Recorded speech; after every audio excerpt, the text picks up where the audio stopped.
to North County, no one knows America's finest city like he does. You can't just punt on a Manny Machado prime use. He's a fourth-generation San Diegan, born and raised in the heart of this community. Passionate, opinionated, and always bringing you the real talk on your teams, your city, and everything in between. Braden totally knows his stuff. He's ready for the next step. That guy is good. Live and local, it's the Braden Surprenant Show. But I think Braden's one of the up-and-coming young stars in the media game in San Diego. Now, here's your host, Braden Surprenant. What's up, Slam Diego? Here on America's finest city. It is a Monday morning, and I am fired up to talk with all of you today. San Diego Padres, huh? How about that start to the second half? It's basically the same start they had to the second half last year. The only difference was instead of losing Saturday's game like they did this Saturday, a game they probably should have won, they lost the first game in last year's deal. Last year's start of the second half. And then they ripped off a bunch of wins. But they took 2 out of 3 this weekend. The Padres did over the Washington Nationals, something that you would expect them to do. And you saw Slam Diego back not once, but twice. Manny Machado on Friday. And Friday's game, as we kind of recap what happened in the weekend, Friday's game was a little concerning with early on the Padres not being able to muster any runs. And then they go with Jason Adam, who the guy's been like pitching until his arm falls off. Had to pitch in the All-Star game too. Gives up the extra 2 runs. And all of a sudden, the Padres are now sitting there on Friday, tied in a game they probably shouldn't be tied in. They go to the top of the 9th inning, and it was almost like a flip of a switch. Manny Machado cracks his neck both ways, and he's like, all right, didn't know we were going full speed. Let's go full speed. And he hit the first grand slam of the season for the San Diego Padres. Which the Padres pretty needed that. That was a nice offensive onslaught late on Friday night's game. And it was good to see the Padres finally get a grand slam again. I mean, if you have the nickname Slam Diego, you would imagine you would get more grand slams than what they have had so far this year. But they put up a 5 spot in the 9th inning after the Nationals put up a 2 spot in the bottom of the 8th inning. And Friday, so for me, I was kind of around town all weekend. My sister's in town from Nashville, so we decided to go to Rocky's Crown Pub on Friday night. Great spot. You ever been to Rocky's, Frank? I have not, no. We got to get you to Rocky's. Burger guy? Like Yes. burgers? Okay. We got to get you to Rocky's. I don't think there's any peanuts over there. Rocky's is a great spot. I think it's one of the best burger places in town, if not the best. I will try to find other burger spots that are equally as good. We got a growing list of show field trips for food we got to go on. My dietitian is not going to be happy with me. The thing, you just sample, Frank. You don't have to get just a little sample here. The good thing about Rocky's, there's only like 2 things on the menu. Do you want a 1/3 pound burger or a 1/2 pound burger? Do you want it with cheese or without cheese? Do you want fries, yes or no? That's basically it. It's going to be half of whatever, I'm sure. I'd split the fries anyway. But that's kind of the deal at Rocky's Crown Pub. You get a beer and you get that. Very tight quarters over that Rockies. A lot of OTL people there that were on Friday night, obviously for the final weekend of Over the Line. But we were heading down, and that's when I had to pull my phone out and watch the game on my phone. And with the Manny Machado grand slam, it's great to see. Padres answered in the top of the 9th inning, put up a 5 spot, and hammered who is supposed to be a highly touted arm going into the trade deadline in Kyle Finnegan. But they were able to tag him. That was his second bad outing in a row. He ended up bouncing back on Saturday's game. Saturday's game was frustrating. They had guys on in the 8th inning, multiple guys on the 8th inning, unable to score any runs. They gave up the couple runs, 1 in the 5th, 1 in the 6th with the bullpen. I thought Darvish, did okay. Again, he's still trying to ramp up right now. I mean, the 0-2 and the 6.08 ERA is not great for Darvish, but I'm going to give him some slack just because guys have pitched all year. But you got to be able to score more than 2 runs against a team like the Washington Nationals, who we talked about with Bob Carpenter on Friday. They're a team that can't pitch. And so you only scored 2 runs against the Nationals on Saturday. But again, as long as you took 2 out of 3 on the road, you were going to be in a good shape. And that's exactly what the Padres did, and they didn't flinch on Sunday. Sunday's game going against Mackenzie Gore. Here we go. Here's the who won the Soto trade, and they hung 5 on Mac G in the first inning with a Xander Bogaerts grand slam. Xander Bogaerts had himself a weekend. Also, Xander Bogaerts, in the last couple of weeks, in the last month, has been playing up to the level you would expect Xander Bogaerts to play at least from the offensive position. His OPS is now 722. His batting average on the year is higher than Fernando. It's higher than Gavin Sheets. And I'm pretty sure it's higher than Jackson Merrill's batting average. It's hitting 267 with a 722 OPS. It's good to see him drive in runs. Hey, he had 4 RBIs because he had the grand slam on Sunday. But that jumped out to a great start for the Padres. Jake Cronenworth kind of putting it together a little bit here. His average is down to 247, but it's starting to creep up a little bit again. 769 OPS. You like that out of your 7 guy in the batting order. That's great. So again, a lot of these guys are starting to, like I said on the roundtable, I believe that they have a better chance of getting on a little bit of a winning streak than a losing streak right now. Xander Bogaerts has been great. Jake Cronenworth, sneakily getting better. Luis Arraez getting his average back up. But you saw that again. 5 runs in the first, 1 run in the second, 2 runs in the third, jumped out to an 8-0 lead, all tagged on Mackenzie Gore. Again, the whole who won the trade? Mackenzie Gore is an all-star. They crushed him yesterday. What did Abrams and Wood do all weekend? I think Abrams hit 1 home run on Friday to make it, we got to worry about C.J. Abrams. But other than that, Padres have kept Abrams and Wood at bay, and they just shelled Mackenzie Gore and beat him for the second time this year.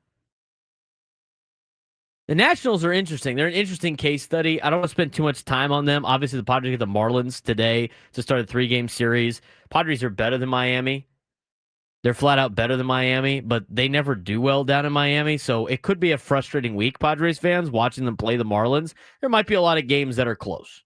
That shouldn't be close. But just knowing going into it, I'm going to say it now, the next 3 days might be very frustrating for the Padres because, again, they don't really play well in Miami.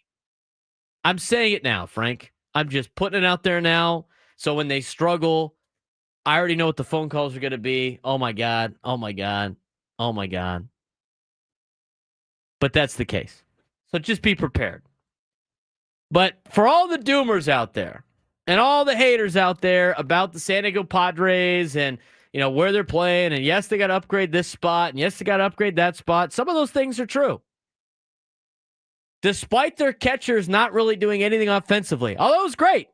Elias Diaz hit a bomb yesterday. That was great. The catching position, obviously, is not a offensive position. They still need a left fielder. They need better bench pieces. They have a lot of holes. We've discussed this. And until they get to the trade deadline, there's really nothing more you can say. But despite the Padres having all of this problems and baggage, if you will, despite a lot of people saying the Padres are mid and the Padres aren't doing anything this year and it's time to sell. Remember? About 3 weeks ago, people were saying the Padres should sell at the deadline. Probably should sell. Despite all of that, they're 3.5 games behind the best team money can buy in the Los Angeles Dodgers in the standings on July 21st. Despite all of that, it was 2 weeks ago. Maybe it was even 3 weeks ago. I got to look. Our buddy Bill Shaken tweeted this out. I mean, the Dodgers are struggling right now. But this is the time to strike. National League West on July 3rd, the Dodgers had a 9-game lead on the Padres and the Giants, and everybody was like, season's over. Season's over. We'd be lucky if we make the wild card. 9 games behind the Dodgers. Up, season over. This is about to be 17 games back. We should trade Fernando Tatis Jr. We should trade this guy. We should DFA Xander Bogaerts. Let's build for the future. The season's over. It's July 3rd. We're tired of hearing it's early. It's July 3rd. Fast forward to July 20th, and the Padres are 3.5 games out of first place behind the LA Dodgers. The Giants are 6, and the Diamondbacks are 8. So not only have the Padres closed the gap with LA, they've also created some separation with some of the teams behind them.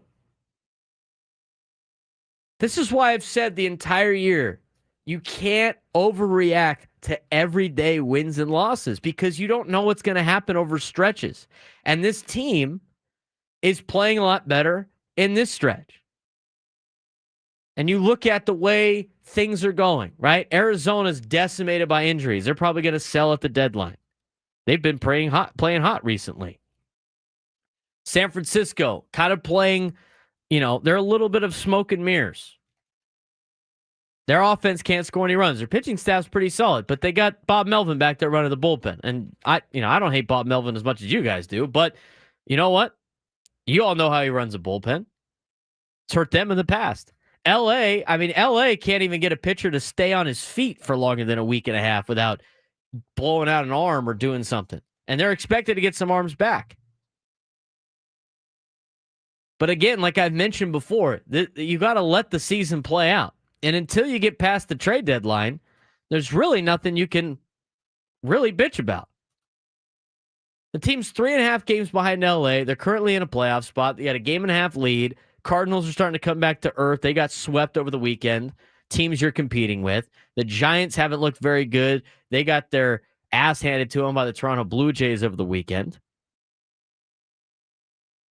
Milwaukee's starting to get hot. They've won 10 straight games. But you're right there in contention. And you have a 2.5 game lead on Cincinnati, San Francisco, and St. Louis. All teams, by the way, that might be on the fence of potentially trading and selling at the trade deadline, depending how the next week and a half goes. There's a lot of things looking up for the San Diego Padres. That's why the dooming after every single game or up and down is ridiculous. And what do we call those people, Frank? Win socks. We call them win socks. Don't be a win sock. I mean, there's people right now that are still dooming because they love misery. They love misery. They're like, they're still going to blow it in the playoff. I mean, they're like the guy from Major League. He turned on the Dayton Cleveland Indians, put his shirt inside out. Dennis Quaid's brother. They're still going to blow in the playoffs. And that's what some people sound like in the chat. They took 2 out of 3 from Washington. Dodgers got their ass swept by the Brewers. You're 3.5 games out of first place. I mean, I don't know much more that you want. To go 162-0? I mean, that's kind of where we're at right now. And if that's kind of your goal, you're just never going to be happy. 833-288-0973. 833-288-0973. Give us a call. How you feeling, Padres fans, after 2 out of 3? Finally got to see the offense a little bit. And how about Dylan Cease? It was good to see Dylan Cease look like Dylan Cease. I saw a meme. It was funny. It was like Dylan Cease remembering he throws, I don't know, a hundo? Guy was dealing the other night. Let's talk more about Dylan Cease when we come back. This is the Braden Surprenant Show. Just getting started on San Diego's #1 sports station, 97.3 The Fan.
10:19 on a Monday morning in America's finest city.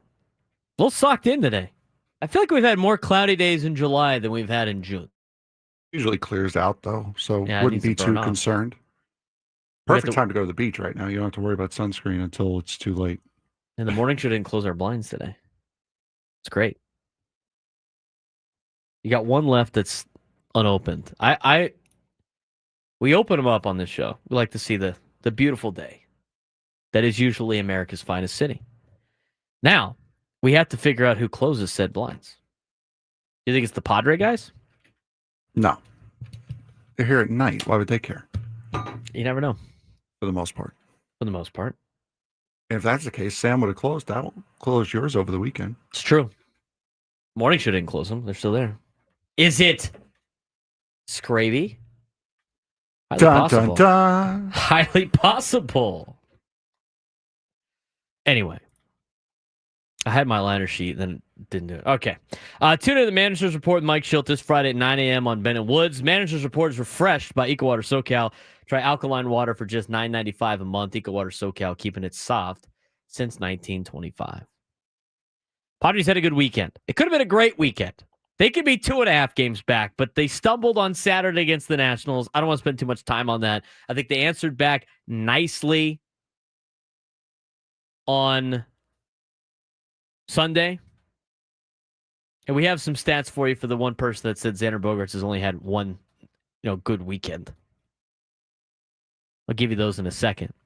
But going back to Friday, remember Thursday everybody wanted to trade Dylan Cease? Remember that, Frank? Everybody wanted to trade Dylan Cease? Yep. He's terrible. Let's get a prospect for him. He's awful. Let's get rid of Dylan Cease. Dylan Cease on Friday night looked pretty solid. Now, here's the thing with Dylan Cease on Friday night. We've seen him do this a couple of times this year. He needs to be able to do it multiple times in a row. I'd like to see this get a little bit more consistent. But Dylan Cease has gotten off to a good start in the second half. Maybe a little bit of time off has helped him with that, with the All-Star break. 5 1/3, 4 hits, no runs, 10 punch-outs, no walks, 94 pitches, 59 strikes. Was great. It was good. That's the type of Dylan Cease that you want to see in the second half. Here's the good thing about Dylan Cease. Regardless if he continues to play like he played on Friday night, Dylan Cease gets you a lot of innings. That guy posts all the time. Look at his starts. Look at the amount of innings he pitches every single year. Guy goes out there and gives you outings. I still think that in particular is more valuable than any type of prospect you could potentially get for him at the trade deadline. But if he goes back to pitching like that, like he did on Friday, and you get Michael King back, which you're expected to get here in a couple of weeks now, at the beginning of August, your rotation is back to being locked into what you want it to be. You have a good rotation, you're going to do well in the playoffs. You have a good bullpen, which everybody knows the Padres have a good bullpen. 3 All-Stars out of the bullpen. First time ever in history that any organization had 3 bullpen arms go to the All-Star game. And who knows what A.J. Preller decides to do in terms of improvement. I mean, we saw an article last night by everybody's favorite in the chat. Ready? Ken Rosenthal. Insert boo noises. Boo. Anyway, Ken Rosenthal, he mentioned about Mason Miller. The A's, who were against trading away Mason Miller, all of a sudden are like, maybe we'll listen. 26 years old, couple more years of control, making league minimum. They said they'll listen to a right offer. Potential teams that might trade for Mason Miller, as listed, was Philadelphia, LA Dodgers, because of Tanner Scott and Kirby Yates. Not doing very well. Helping the Padres out, though. Former Padres helping the Padres by blowing up the Dodgers bullpen. Gotta like that. Philadelphia, the Dodgers, the Yankees, and then A.J. Preller and the San Diego Padres, because A.J. will never miss an opportunity to potentially add to his roster, which is crazy. So maybe that's another name out there. There was something else that Ken Rosenthal said, and we're going to get to that later on in the show. It involves a catcher who we haven't talked about yet, but might be available at the trade deadline. You're going to be surprised at the name that I mentioned later on in the show. But back to Dylan Cease. Dylan Cease said during the break, at least, and got to credit letters to AJ, there was a couple things that Dylan Cease changed for Friday. Now, if he can continually do it, it's going to be great. One of them was he threw to Diaz on Friday. He usually throws to Martin Maldonado. The other thing was what he had to say post-game on Friday night. How much do you think, I mean, obviously you're still got your 2 pitches, but mixing things up a little bit, how much difference did it make?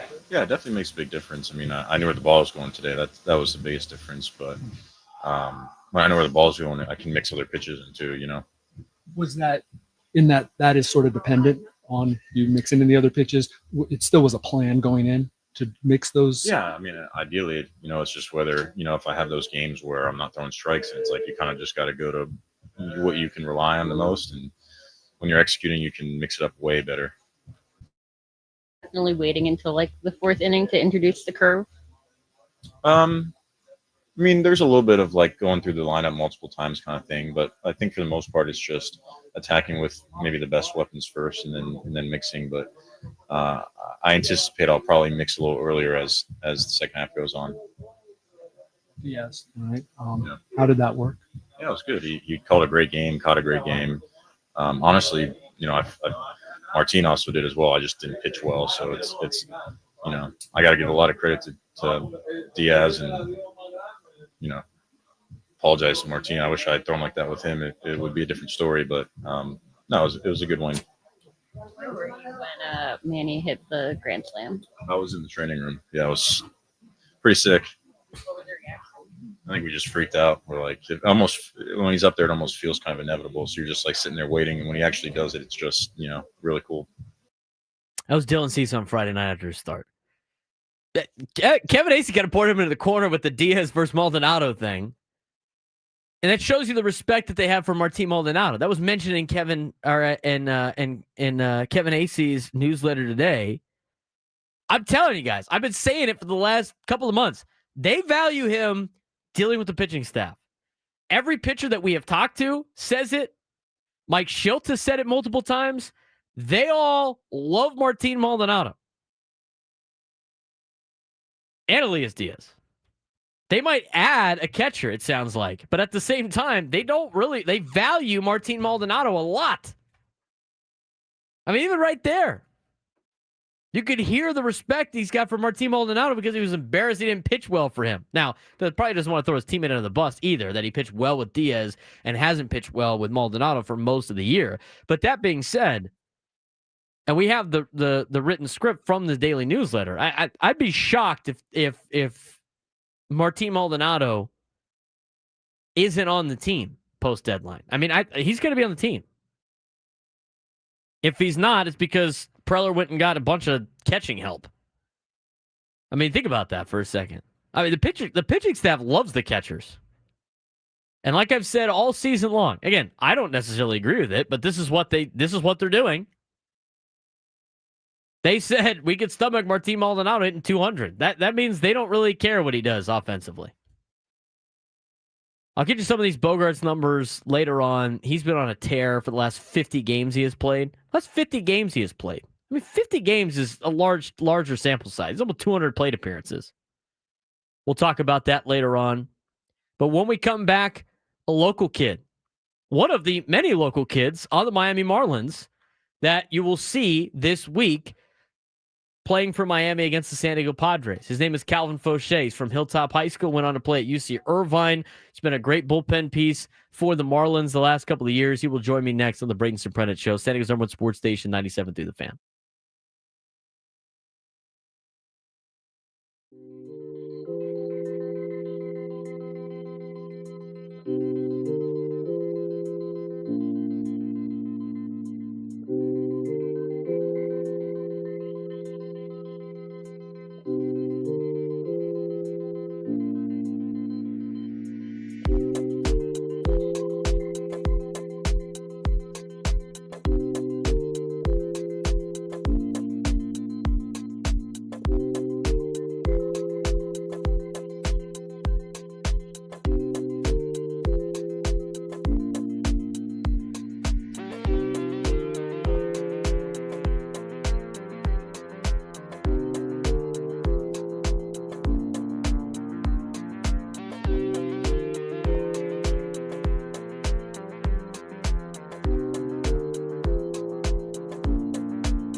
10:34 on a Monday morning. San Diego Padres getting ready to take on the Miami Marlins in Miami for a 3-game series as they continue their Comic-Con road trip, their long road trip here as Comic-Con comes into town.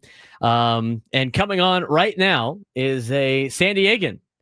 Went to Hilltop High School, went on to play at Southwestern Junior College, got picked up by UC Irvine, had a great career as an anteater, was drafted by the Minnesota Twins, has played for the Twins organization, the Rays, and has now found a home in Miami as a bullpen arm. His name is Calvin Faucher. He is my guest. Calvin, what's going on, man? Hey, how we doing? Doing well. It's good to talk to you. Obviously, I've met you a couple of times with some familiar friends, but let's talk about your journey to the big leagues a little bit, especially being a San Diego kid. What was it like coming out of Hilltop High School? Obviously, you went to Southwestern College. What was the recruitment process like, and why'd you end up going to a JC right out of high school? Yeah, I mean, no offers out of high school, so Southwestern College happened to be the closest junior college to my house where I grew up. So had friends that were going there too. So went there, had a great time for the 2 years I was there. And then after my 2 years there, Irvine was the one Division I that recruited me. So made my decision making pretty easy. So I headed there for 2 years and then was drafted in 2017. What was it like playing for Mike Gillespie at UC Irvine? Oh, it was great. I mean, obviously, he's been around the game forever. He's very intelligent. And so when it came to that, I learned a lot going there, not only from him, but also, Ben Orloff and Dan Babona, who are also the coaches there. And but it was cool. I learned a lot and had a good time over there. Obviously, through your journey, Calvin, going the route of junior college, then to a D1 school, not a lot of offers out of high school, got one offer to go to D1. At what point did you think, hey, you know what? I'm playing pretty well. I think I could potentially get drafted. That was near the end of time at Irvine, but before you eventually got drafted, when were you thinking like maybe I can make a career out of this? I think most of that I kind of joked about it here and there because we had a guy get drafted out of Southwestern College when I was there. He would come by every once in a while. And my sophomore year there, my velo started to tick up. So I kind of would joke around about it. And then, obviously I, got the D1 offer and went there for the 2 years. But after my junior year, I went and played in the Cape Summer League and I did really well there. And so I think my junior year, I had one team reach out, and it was actually the Twins who drafted me, but they reached out with a player form, letter and filled it out. And that was my lone one junior year. And then like I said, I went to the Cape, played there, did well. And then the next year, more teams were kind of contacting me. And so kind of from there, it seemed that, it was a possibility. We're talking with Calvin Faucher, San Diego product at Hilltop High School, went on to play at UC Irvine, now a member of the Miami Marlins, who you guys will see the next 3 days with the San Diego Padres in Miami. Let's talk about, the draft process for you. I mean, obviously you got picked up by the Twins. Pretty cool. What was that moment like for you when you look back at the journey to get to that point? What's it like getting your name getting your name called, getting that phone call, and knowing that a major league organization wants you to continue to play baseball? Yeah, no, I mean, it was pretty cool. It was kind of funny though, because Irvine is a quarter systems school. So I actually was still at the campus finishing up some testing and stuff. So the whole draft, process kind of just went by. I didn't really notice much about it, and name gets called. And literally, I think the next day I drove home down south to San Diego. And the next day I was on a flight to Fort Myers, Florida, where, their spring training facilities are at. So the whole process kind of just flew by. Spent some time with Minnesota, spent some time with Tampa Bay, now found a home right now in Miami. Obviously a guy with the journey that you've had. What's it been like, being a big leaguer and bouncing around, but now, kind of solidifying yourself a little bit here in Miami? Yeah, no, I mean, it's nice. I mean, we have a good squad here, young team. And Miami's a good place to play. So being here, we're having fun. And, I think we're just enjoying coming to the yard every day. So it's been nice this year to come in and, do our thing. guys been on a little bit of a roll in the middle part of the season. Kind of I think exceeding some people's expectations at the beginning of the season. Very young team, as you mentioned. What's kind of the state of the Miami Marlins right now with Peter Bendix, obviously your guys' general manager. I mean, what do you guys feel as a young club in Major League Baseball? Yeah, I mean, I think from the beginning of the year, like all of us in the clubhouse kind of knew, our capabilities. Like you said, some people probably kind of, brushed us under the rug a little bit in the beginning. But, I think we just come to the yard and do our thing and have fun doing it. A lot of the guys are pretty close in the clubhouse, and we have a good time, not only, on the baseball field, but, we got ping pong in the clubhouse. We got the pool table. We got Mario Kart. It kind of all just brings us together. Guys show up to the yard pretty early, and we just kind of, play those games and get competitive early. We're talking Miami Marlins pitcher Calvin Faucher on the Braden Surprenant show. You had an opportunity. It's kind of cool the way, and I've been around the Irvine program, obviously, with our mutual connection and our friend Mike. But, you had an opportunity to face an ante to the not too long ago with Christian Koss playing for the Giants. You guys are all locked in out there in the major league level, obviously, but what's it like going against somebody that you used to play with or somebody that you played with in college or whatever? What was that experience like going against a familiar face like that? Yeah, no, it's always cool. You see, familiar face get in the box and you're on the mound, you kind of both give like a courtesy head nod, and go from there. So that's always cool. And obviously, you want, everyone, friends that you played with or know, through the game, it's always continued success. But obviously in a situation like that, you're facing off with them. It's competitive, but I mean, it's always fun, and it's always, fun to eventually, talk about it after and stuff like that. So no, it's always good running into familiar faces in the game. Well, you're not the only one from San Diego on the Marlins. Stowers having a pretty good year. Is it cool having we talk about it with every San Diego guy that comes on playing in Major League Baseball, and there's a lot of you guys out there. Is there a sense of pride, being from San Diego, you and Stowers? Oh, no doubt. Yeah. And it's kind of fun. Me and Stowers, we actually train together in the off season at the same gym. And during that trade deadline last year, being in the position we were in, the position the Orioles were in, it was kind of funny. I was like, I would not be shocked, if he came over in a trade, because obviously you hear rumors, and so that was awesome. And obviously, again, familiar face coming over in our clubhouse, it's always great. And he's a good, great guy, good team leader. So yeah, it's awesome, having him here. And anytime either of us may get homesick or anything like that, we always got each other to bounce conversation off of about good old San Diego. We're talking with Calvin Faucher, Miami Marlins pitcher, San Diego native out of Hilltop High School, went to Southwestern College, and then eventually played at UC Irvine. You mentioned the trade deadline. Obviously, it's a crazy time. Fans love it. Obviously, for you guys, it's a little bit different. Your lives get upped and moved. What's the clubhouse like, at least in your last couple of trade deadlines? What's it like dealing with the trade deadline and having it approach, knowing that, some of your teammates might be moving, you might potentially move? How do you keep the business side in the back of your mind as you go out there and play every day? Yeah, I mean, I think everyone comes to the yard and still just, focuses on the task on the field. Obviously, like, conversations come up of, possibilities of, guys going places or guys coming in. Obviously last year, was a pretty crazy deadline with the amount of guys that were traded.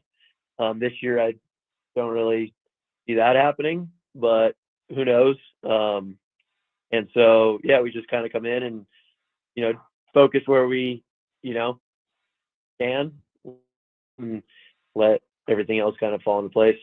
I got a couple San Diego questions for you left, Calvin. I'll let you get going. Obviously, you guys were here not too long ago, back in May. When you get to come back home, what's it like for you as a player? I mean, obviously, you got a lot of friends and family that probably want to go to the game, but what's it like pitching at Petco Park? A place that you've probably went to a ton of times as a kid growing up. Yeah, no, it's always fun going home. Pitching there it's a great field, great ballpark, one of the best in the league. That's always, fun to throw there. When it comes to, family and friends going to the game, it's always fun seeing them in the stands and coming up and saying hi.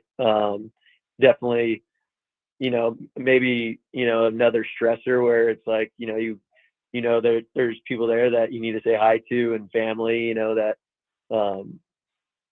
you see that, you aren't seeing when, I'm in Miami, obviously. So, but it's always fun getting there and, obviously getting your hometown bites that you look forward to that you miss when you're on the other side of the country. But no, it's always good going back to San Diego to play. And that would be my follow-up question, Calvin. I've asked every member that we've had on from around Major League Baseball that are San Diego locals, Sean Bouchard, to name some of them. But what is the one place that you have to get food-wise when you come home?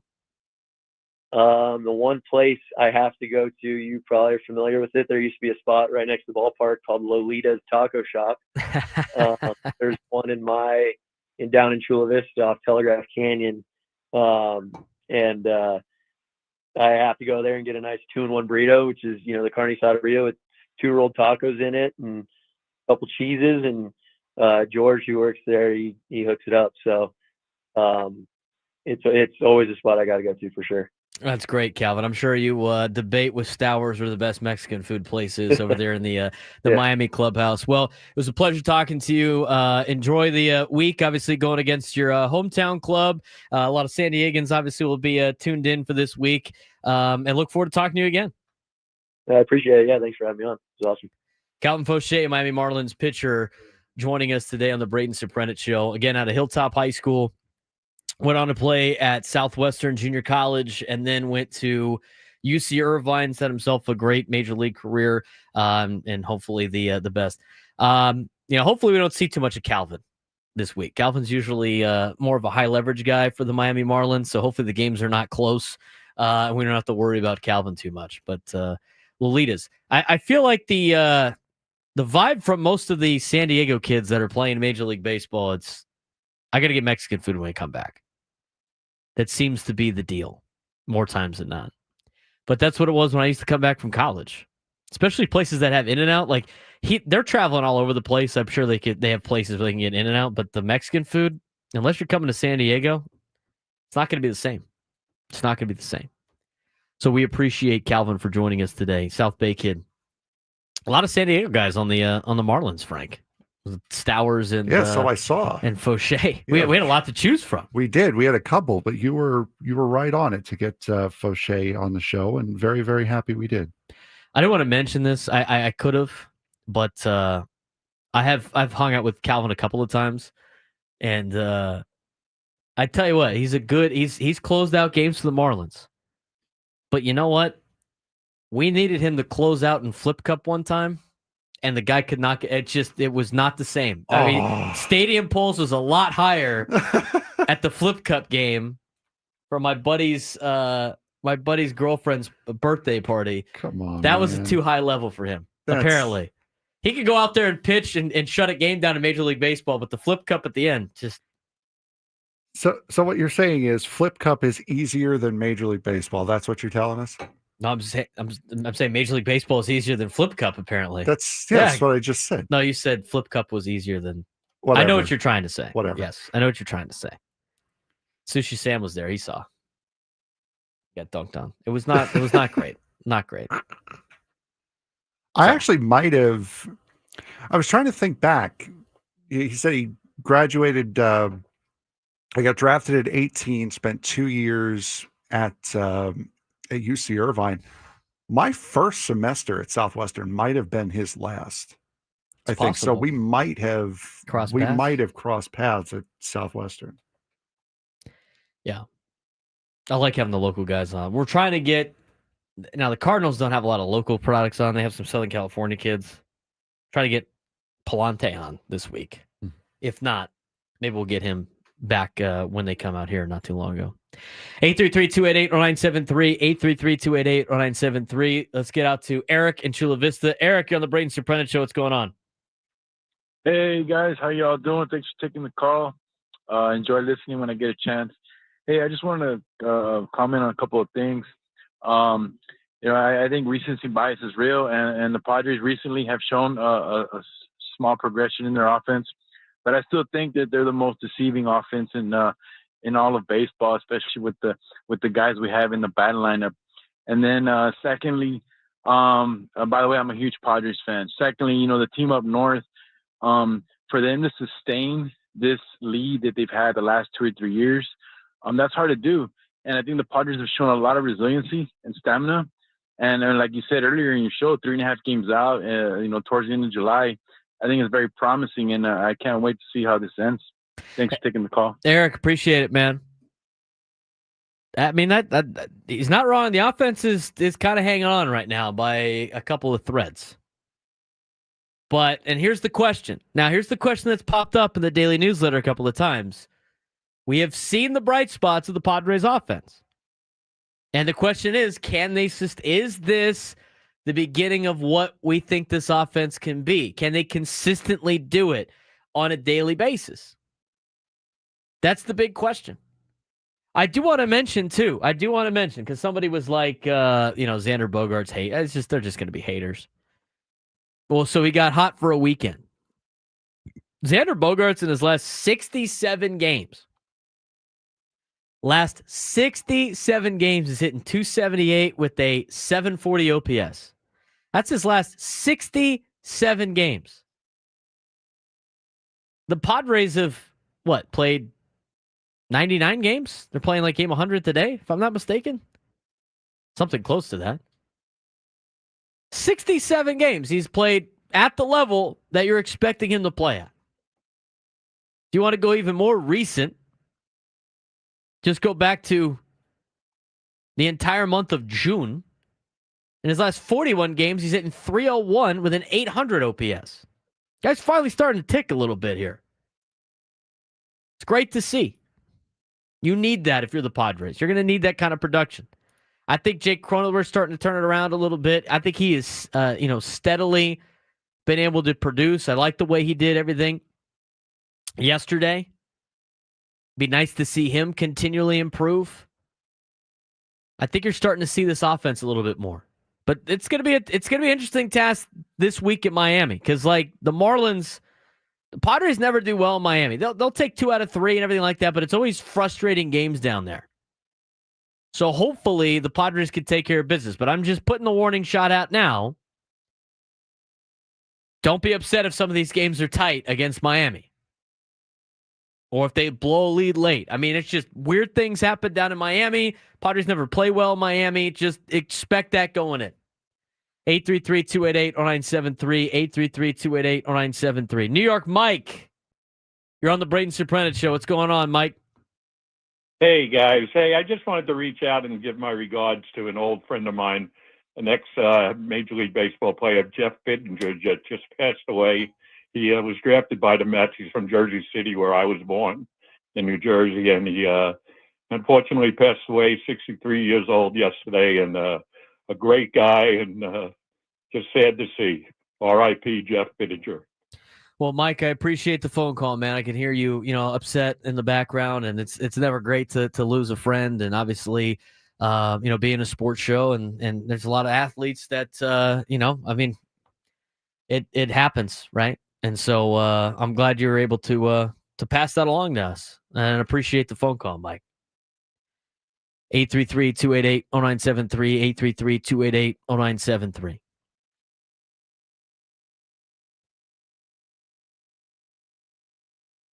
Almost here at the top of the hour. Again, with the Padres, we talked about Dylan Cease. We talked about what they did over the weekend. And now it's time for ramping up of trade deadline talk. We are 10 days away from the MLB trade deadline. And that report that we got last week was, don't be surprised if the San Diego Padres have new faces before they return home to take on the New York Mets. That was last week. Whether or not they could get a deal done before the trade deadline will remain to be seen. But it's going to be interesting to see this trade deadline. We've had reports from Jim Bowden. We've had reports from Ken Rosenthal. And when we come back to start the second hour of the show, there's some teams that you want to be on the lookout for pre-deadline. Playoff odds could flood the market. Who knows? We'll talk about some trade deadline stuff when we come back on the Braden Surprenant Show, San Diego Someone Sports Station, 97.3 The Fan.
11 o'clock on a Monday. Padres baseball back in full swing. And baseball coverage on 97 through the Fan is presented by T-Mobile. At T-Mobile.com, get a great deal on an iPhone 16 Pro. We talked about it to start the first hour of the show, and we want to thank Calvin Faucher again for joining us in the last segment. But we talked about it before with the Padres, right? Taking 2 out of 3 from Washington was good. Could have been great if they swept them. They should have won on Saturday. They had opportunities to do so. Couldn't get it done. But you take 2 out of 3. You want to have a winning road trip. So hopefully they can continue that again against Miami and then again and against St. Louis. And despite all the problems that the Padres might have offensively, they sit at 3.5 games behind the Los Angeles Dodgers for first place in the National League West. 3.5 games. At the beginning of June. Sorry, July 3rd, the day before our nation's birthday. The Padres are 9 games out of first place, tied with the Giants. On July 20th, yesterday, and really today as well, the Padres are 3.5 games behind the Dodgers in second place and have a 2.5 game lead on the Giants in third place, who have a 2-game lead on the Diamondbacks in fourth place. And the Diamondbacks sit at 50-50. I mean, the Dodgers have not played very good baseball. In the month of July, they got the same record as the Colorado Rockies. They're 5-10. They just got swept by the Brewers for the second time this month, which marks the first time a team has swept the Dodgers in a season series of more than 4 games since 2006 when the Cardinals did it and went 7-0 against the LA Dodgers.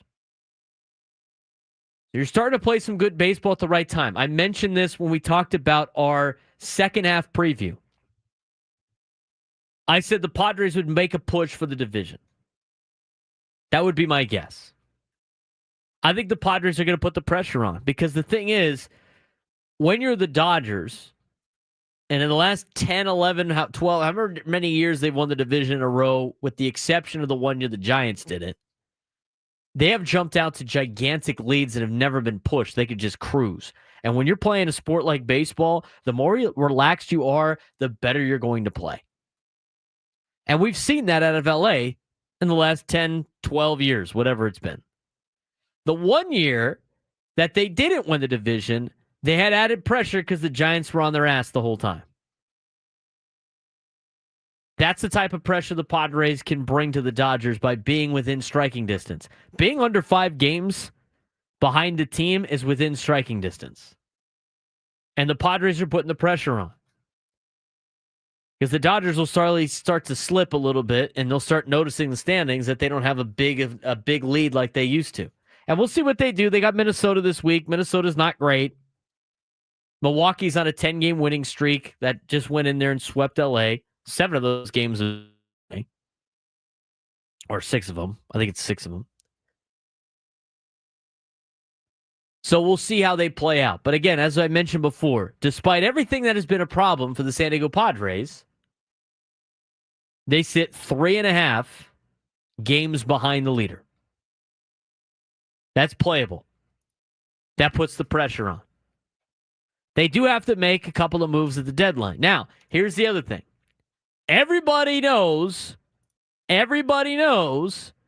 what the Padres' problems are. Everybody knows. The organization knows, the fans know, the national media knows. They need a left fielder. They need a catcher that can hit. They could use a couple of bats. I wouldn't be surprised if they get a bullpen arm. But, as mentioned before, everybody knows what the problems are. Now, you can't necessarily address all the problems at once or wait when you want to, because you got to wait for the right deal. What have we heard about A.J. Preller his last 10 years of running the Padres? He waits for the right deal. He waits for the deal that gives his team the best opportunity to win a World Series. Those are the deals he waits for. He's not going to go make a panic move. We talked about panic moves at the beginning. So the Padres buyers at the deadline, most likely. Jim Bowden has listed probably 14 teams that are buyer teams. They've listed a couple of tweener teams, and they've listed 8 teams that are poised to probably flip talent for prospects. Let's talk about some of the teams you need to pay attention to. If you look at the overall standings, there are teams that the Padres could really use a tough 10 days for a standpoint of they sell and are now no longer a threat for the National League wild card. There are those teams. There are also teams that are part of this conversation that you'd like to see struggle over the next 10 games to try and flood the market with other players and more players to make it more of a buyer's market than it is a seller's market. So let's look at some of these teams, right? Let's look at some of these teams and let's look at some of the schedules these teams play in their next 10 games. And the first team that you want to look at, I think, and as Frank put on our sheet, the St. Louis Cardinals. The St. Louis Cardinals are interesting to me. They're an interesting case study of what you do at the trade deadline because I would consider them one of the tweener teams. And as a tweener team, they could either be buyers or sellers at the deadline. So they're a tweener team. They have the highest, out of the teams we are looking at, they have the highest percentage chance of making the postseason. The highest. But the thing that's interesting about the St. Louis Cardinals is they are a team that elected a couple of years ago, really last year, we are going to be rebuilding for the future, and we're probably not going to be competitive for the next couple of years. That's already part of their conversation. I mean, this is a team that they established that was not going to be a team that was going to compete. This was going to be a rebuild team.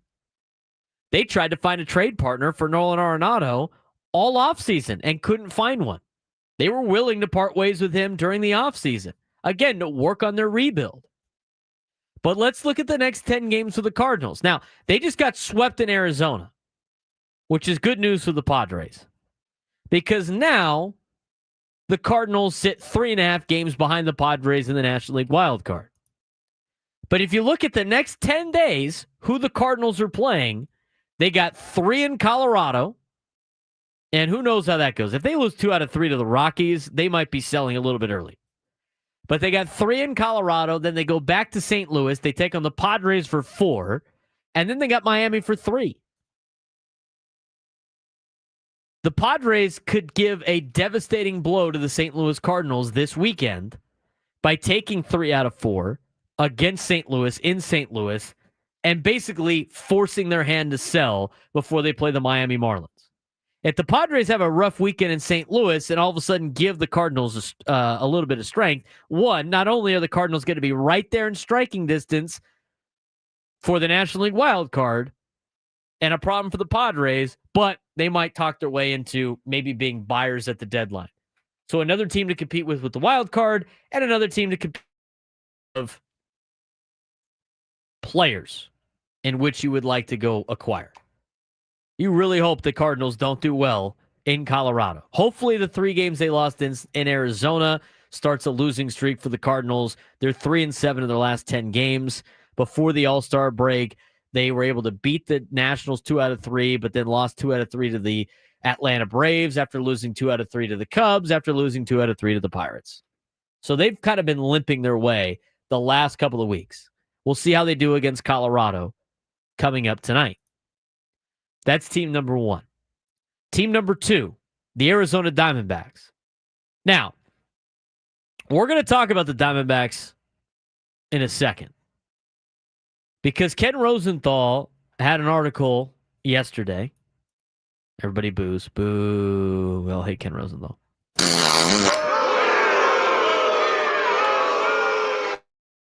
I was waiting for that. The fart one was right under it, so Had try to to get do to it both. quick. So anytime we mention Ken Rosenthal, that's kind of the reaction we get in the chat. Now, there's a catcher we haven't talked about yet that might be available, according to Ken Rosenthal, which we'll get to in a little bit. But Ken Rosenthal alluded to, and yet I agree with, that the Arizona Diamondbacks, in order to preserve 2026, do need to sell at the deadline. Now, they could be a team that sells and buys. They could pull a Detroit Tigers, rely on their offense, sell some of the pieces that they have. They got Pavin Smith coming back from injury. They got a young prospect that could take over at third base, so they could part ways with Naylor and Eugenio Suarez and still feel like they can add some bullpen arms and be competitive. So they're kind of a 50-50 team. This weekend has kind of sparked them again. They sit at 50-50 in their first 100 games. Who was at 50-50 last year in their first 100 games, Frank? Was it the Padres? It was the Padres. Okay. They ended up winning, 93 games or something like that? Won 93 games last year? So it's not entirely impossible. So maybe a little bit of a stretch right here for the Arizona Diamondbacks could potentially help them out. But Arizona, again, they have guys on expiring contracts. This is another team that you want to fall flat on their face. Because one, you're competing with them, and two, you don't need to worry about having to trade. Now, here's the other thing. Padres are probably not going to trade with the Arizona Diamondbacks, but they can flood the market with a lot of rental bats, which makes it more affordable for other pieces that the Padres might be able to acquire. Here's who Arizona has in the next 10 days. Listen to this schedule, Frank. They got the Houston Astros for 3 at home. Now, they just swept St. Louis, so they're feeling good about themselves. But in the next 10 days, you're going to need this team to falter a lot. They got the Astros for 3. They go to Pittsburgh, which they might have to face Paul Skeens. And then they go to Detroit. So they got to deal with Detroit and Houston, 2 of the better teams in the American League, in 6 out of their next 9 games, right before the trade deadline. Arizona, at a 10% chance of being able to make the playoffs, is another team you should pay attention to. I want to stick to the National League, and then we'll get to the American League teams in the next break, in the next segment, on teams you should be watching in the next 2 weeks, in the next 10 days. Let's take a look at the Cincinnati Reds. The Reds are right there on the Padres' heels. They're 2.5 games back. They're 52-48. They're 6-4 in their last 10. They got a plus 37 run differential. They've had a pretty good year. Plus, they got a guy like Terry Francona at the helm. They got a 10.5% playoff chance. They still got 3 games where they got to play the San Diego Padres here in San Diego. And they're a team that's right there on the fence of potentially being a buyer or seller at the trade deadline. Now, that being said, Reds fans and the Reds organization need to know that they've been close a couple of times and they need to show that they're making progress to their fan base. I could see the Reds potentially buying just because of that.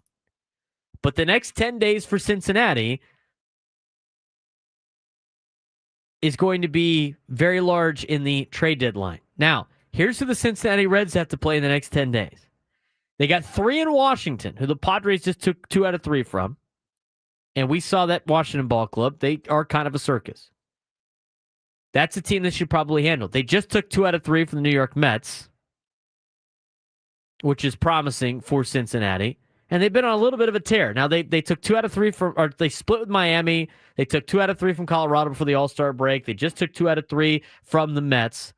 And now they got the Nationals. But after the Nationals, they got Tampa, the Dodgers, and they will start a series against Atlanta before the trade deadline.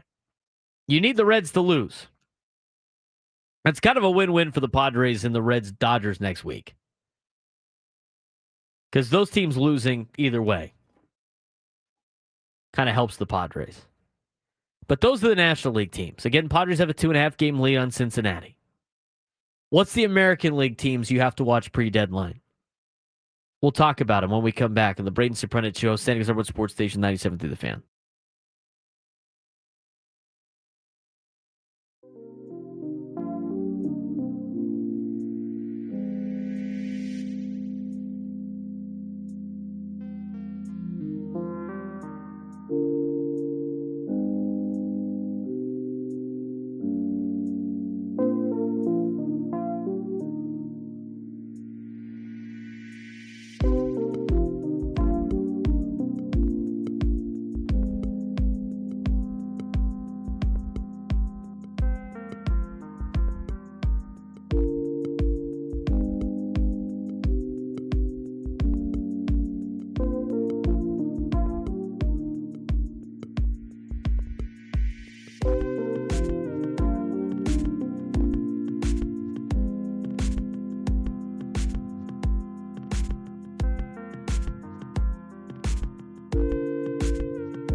11:20 on the Braden Surprenant show. A lot of trade stuff going down in terms of news. Probably start freaking everybody out about the trade stuff. We do have a tweet from. Let me ask you this: do you think this is breaking news? We'll ask the fans if it's breaking news. Hold on, let me get the poll up. Hold on. Our guy John Heyman tweeted this out 30 minutes ago. You ready for this? Go ahead. Strike me if this is shocking news for you.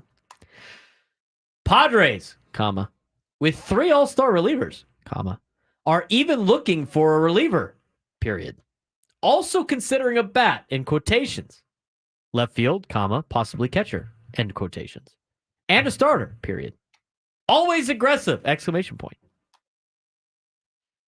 So the Padres are looking for a reliever, a starter, a couple of bats, could be left field, could be catcher. That sounds like they're looking for everything. Anyway, moving on. Anyway, are these breaking news things, or what are we doing here? Let me find the horn. Hold on.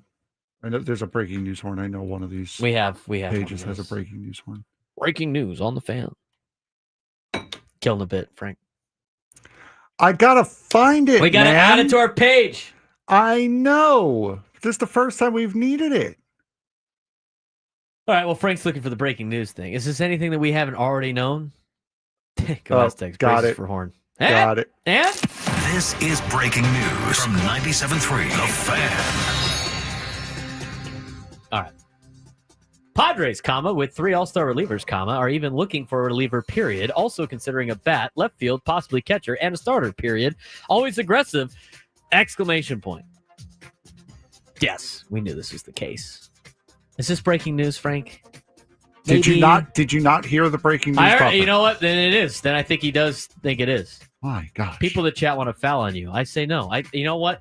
He's playing a tough physical game today on a Monday, Frank is. No fouls. Thank you. No fouls.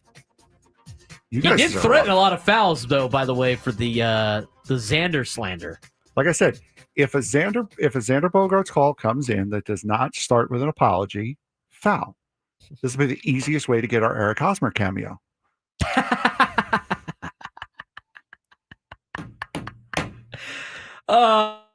I knocked the camera off. Good job. Way to go. That was necessary. He draws the foul. Necessary. Now I hope the foul thing's working out for people. I think I would love. Oh, come on. There we go. I'd love for people to implement that with their friends. Just start calling fouls. So anyway, no, go Aztecs. I downloaded NCAA, by the way. So he did. He sent me photographical evidence of same. So he doesn't get a foul today in half hour. That's right. The Frogs are 1-0 in Dynasty mode. 1-0. Took care of North Carolina. First play from scrimmage, 78-yard touchdown on the ground. We ground and pound, baby. Freshman difficulty, by the way. No, it's not. I will not take on the slander of that. Okay. Let's go back to John Heyman for a second. Yes. Obviously the Padres are very aggressive all the time. Obviously it's tire kicking season. AJ Preller's out there asking for a lot of different players to see what fits. We've heard about this before. And we've actually heard about a lot of players that end up not being Padres that you find out years later. AJ Preller asked about, like the whole Shohei Ohtani thing from a couple of trade deadlines ago, right? They were willing to give up a package that included Jackson Merrill and everybody that they gave to Washington for Shohei Ohtani and the Angels. That obviously didn't come about. But the Padres looking at a bullpen arm is not surprising to me. I still think, this is my prediction, and you can't really predict what AJ Preller does. So I'm not going to say names, but my prediction is they acquire 2 bats at the deadline and a bullpen arm.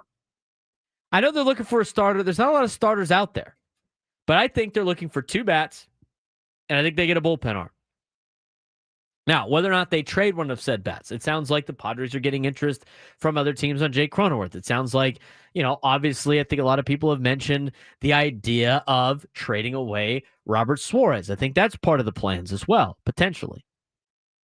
But the next 10 days is going to be very interesting when you start seeing reports out there about what to expect at the trade deadline. We got some stuff from Jim Bowden we're going to get to in the next segment. But to finish up our teams to watch pre-deadline, let's talk about the American League. So we talked about the Diamondbacks, the Cardinals, and the Reds. Those are teams in the National League. Let's talk about the American League. Now, none of these teams are competing, obviously, for a playoff spot with the Padres. They're in the opposite league. Out of all the American League teams that have the best chance of making the playoffs, it's still the Minnesota Twins, who do come to San Diego later on in August, at the end of August. I don't really think the Twins are in it, to be honest with you. Minnesota's 5 games out of a wild card spot. They're well behind the Detroit Tigers for a division lead. They got to jump 1, 2, 3, 4, 5 teams to get to that final wild card spot. I can't imagine Minnesota being a team that is buying at the trade deadline. I think they could flood the market with some players. Now, remember, at the All-Star break, they asked Byron Buxton about it. He said, I'm a Twin for life. I have a full no-trade clause. So you look at the Minnesota Twins' schedule for the next couple of days. They got to play the Dodgers for 3. Now, maybe they could do the Lord's work and knock off the Dodgers 2 out of 3. I highly doubt it. But after the Dodgers, they got the Nationals, and then they got the Red Sox. So 2 out of the next 3 series, the Twins are probably going to know whether or not they're buyers or sellers. I think they're probably going to be out of it by the time they're done with that particular stretch. You move on to the next team with the highest level of playoff odds. That is the Texas Rangers. Are the Texas Rangers going to be buyers or sellers? The question is obviously that, but it's going to be interesting to see. They're 50-50. Texas is a couple of spots in front of Minnesota. They're 3.5 games out of a wild card spot behind Boston. They got a good pitching staff. Their offense hasn't been very good. They have Bruce Bochy at the helm. I mean, this is kind of the time to win. They just won a World Series a couple of years ago. I could see them potentially buying at the deadline unless they catastrophically collapse. The good news is they got the A's for 3. They got Atlanta for 3. All of those games at home. Can't wait to see the Brett Boone-Nick Allen matchup, by the way. 2 friends of the show. Father-in-law and son-in-law dueling it out. The 25th, 26th, 27th. Then they go to they play at the Angels. They play the Mariners.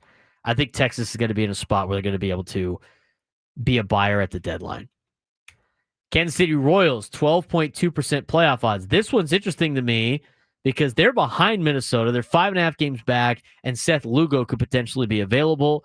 As for the Kansas City Royals, their up-and-coming schedule here, they got to take on Chicago, the Cubs, not the White Sox, the Guardians, and the Braves.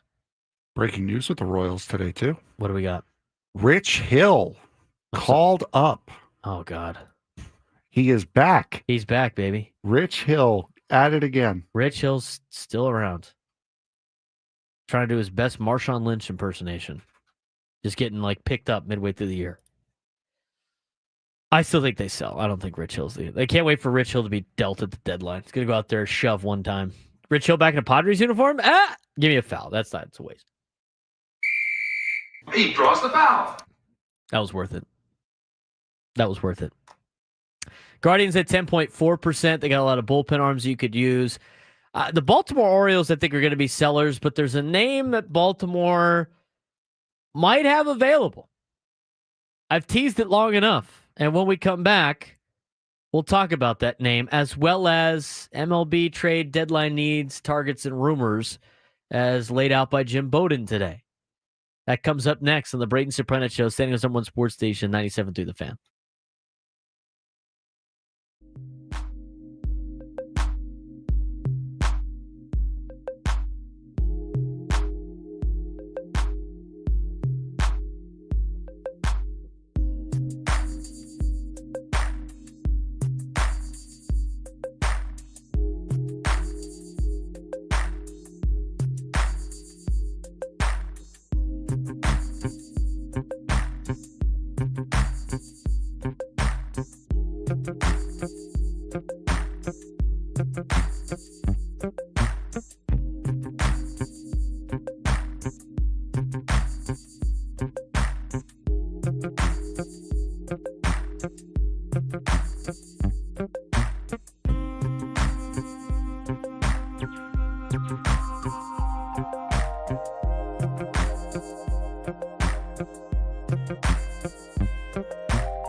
We got some interesting news that came down in the college football world with conference realignment.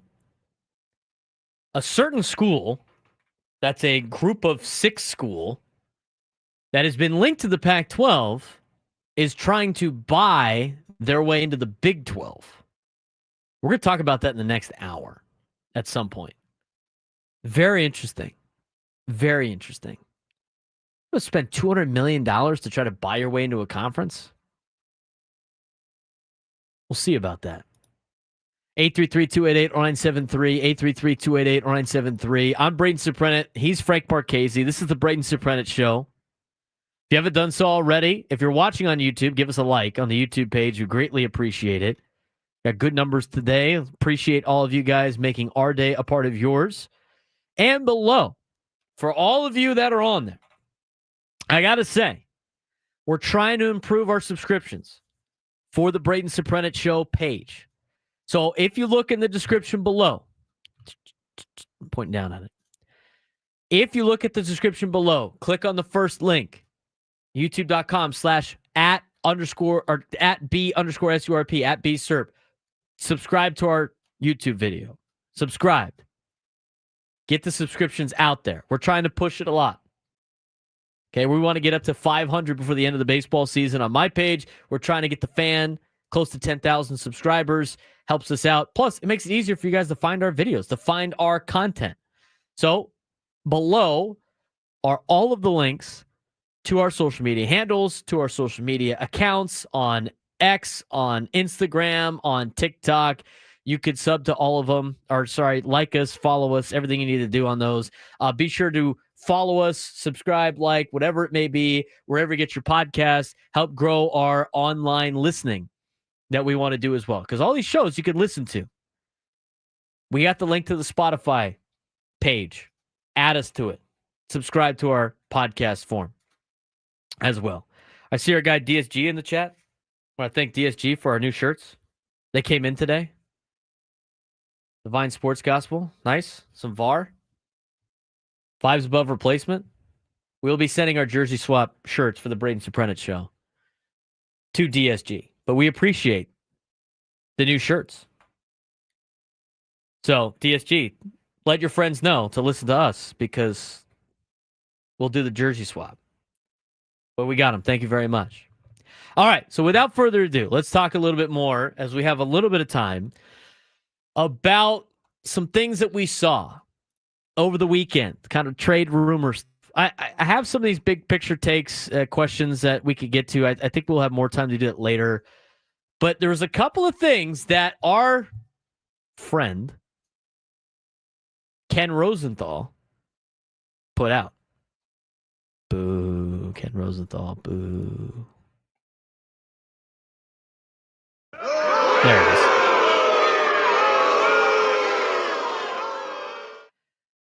So Ken put out a couple of things yesterday for the trade deadline. Find it very interesting. Talked about, obviously, the Arizona Diamondbacks being one of them. The Arizona Diamondbacks, as he said, needs to be able to sell to save 2026. I'd somewhat agree with that. That is something that they probably have to do. And in doing so, again, as we take a look at it, the Arizona Diamondbacks swept the Cardinals over the weekend and are hovering around 500, but the team faces critical deadline decision, contend or cash in.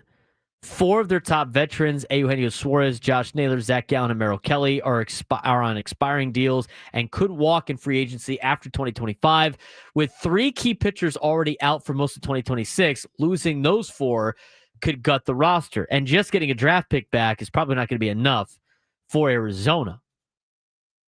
Most of the article was spent on that, but there's a couple of things that I wanted to see. In that article by Ken Rosenthal, everybody's favorite here in San Diego, he mentioned the Oaklamento A's, as Frank likes to call them as. Wasn't Frank's. He stole it from the Giants broadcast, but I like Oaklamento. I dropped that the other day. Somebody was dying laughing. The Oaklamento A's. A year ago, it's just funny because Rosenthal said last week that the A's are not interested in trading away Mason Miller at all. And a year ago, Athletics closer Mason Miller was untouchable. To this point, the A's messaging this season we're not talking about him is pretty much the same, but according to sources briefed on the team's plans, that stance is subject to change. The way Oakland sees it, Oaklamento, because they're in Sacramento, I get it, The way the A's see it, only a few teams are bold enough to propose an offer for Miller worthy of consideration. General Manager David Forst might engage those teams as the deadline nears, but for now, he appears willing to let them grow more desperate. Which teams might tempt the A's, as the A's say? Philadelphia Phillies, who reached agreement Sunday with free agent reliever David Robertson, probably the would be number one on the list. The Dodgers, with free agents Tanner Scott and Kirby Yates performing below expectations, almost certainly would be in the mix. So would the New York Yankees, who face the losses of Devin Williams and Luke Weaver to free agency. The San Diego Padres just sent 3 relievers to the All-Star game, but general manager A.J. Preller can never be ruled out on top talent, nor for that matter can Seattle Mariners president of baseball operations Jerry DiPoto. The asking price for Mason Miller, according to the A's, would figure to be exorbitant. Miller, who's 26, is earning $765,000 this season, just $5,000 above league minimum, then is under control for 4 additional seasons through salary arbitration. His expected 2.84 ERA is well below his actual 4.04 mark, thanks in part to a 40.1% strikeout rate that was the top 1% of the league. He's an interesting topic of conversation. Very interesting topic of conversation. Now, I don't think the Padres have what it takes to potentially go out and get Mason Miller. But when you look at what the Padres are looking for, according to John Heyman from a couple of minutes, like 30 minutes ago, they're still looking at bullpen arms, and they're looking at potential bats. They're looking at potentially a starting pitcher. There's not a lot of those that go around. And I like to say, when there's smoke, there's fire. So that might be a consideration. Now, the A's are willing to part ways with a lot of different pitchers, but it's interesting that Mason Miller might be on the move. The other one that I find very interesting, and we'll kind of pay off the tease here. We will get into a more deeper conversation about this. But the Baltimore Orioles might be interested in trading away Adley Rutschman. Rutschman's long-term future in Baltimore is not as certain as it once appeared. He is under club control for only 2 more seasons. The Orioles' interest in signing him to an extension might be waning. Their top prospect, Samuel Basallo, is also a catcher. Interesting. Very interesting. Now, you probably still have to give up a lot for him, but if the Orioles are at a position where they're selling, and they believe that Adley Rutschman might be blocking a potential top prospect in Samuel Basallo, and considering the Baltimore Orioles, usually hang on to their prospects more, it's an interesting play potentially for the Padres. Get 2 years out of Rutschman. Maybe you sign him to an extension, but it's going to be an interesting play. I don't know if the Padres have enough to trade for Adley Rutschman, but that opens the door. That opens the door for a catching position. We're going to talk more about that in the next hour. But first, let's get to today's sports thread. You know that group chat? The one that's always blowing up with the biggest sports takes, debates, and breaking news? You got barbecue back there, and you didn't invite me? Yeah, we've got that too. Welcome to the Sports Thread, where we break down the top 5 stories in sports, just like you would with your crew. Oh, no! Disaster! What a bad idea! No filters, no silence, just real talk. There's Frank Marchese. What do we got, Frank? We have Number one. The NFL Players Association Chief Strategy Officer J.C. Tretter is resigning from his position and has withdrawn himself from consideration for the NFLPA's interim executive director's position.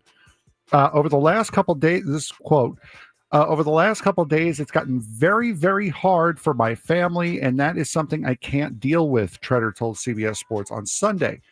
So the short bullet points are, I have no interest in being executive director. I have no interest in being considered.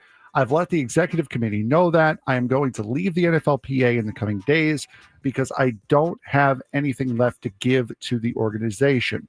Tretter has been in the role since October of last year and was the players' president from 2020 to 2024, and reportedly was a candidate to serve as the interim executive director after Lloyd Howell's resignation last Thursday. After that news broke last week about the collusion within the NFLPA, would it really make sense for anyone who's in the NFLPA right now to kind of head it up that may have been a part of that collusion? I mean, at this point, they got a clean house in the Players Association. Exactly. They got a completely clean house. That's like one of the worst players associations in professional sports is the National Football League. I mean, the NFL is the most competitive league, top to bottom. And we've talked about this before. You either want a league that's competitive or you want a league where your favorite player makes as much money as possible. Yes. Which, I mean, if you want to feel charitable about that and it warms your heart that your favorite player is making a ton of money, go for it.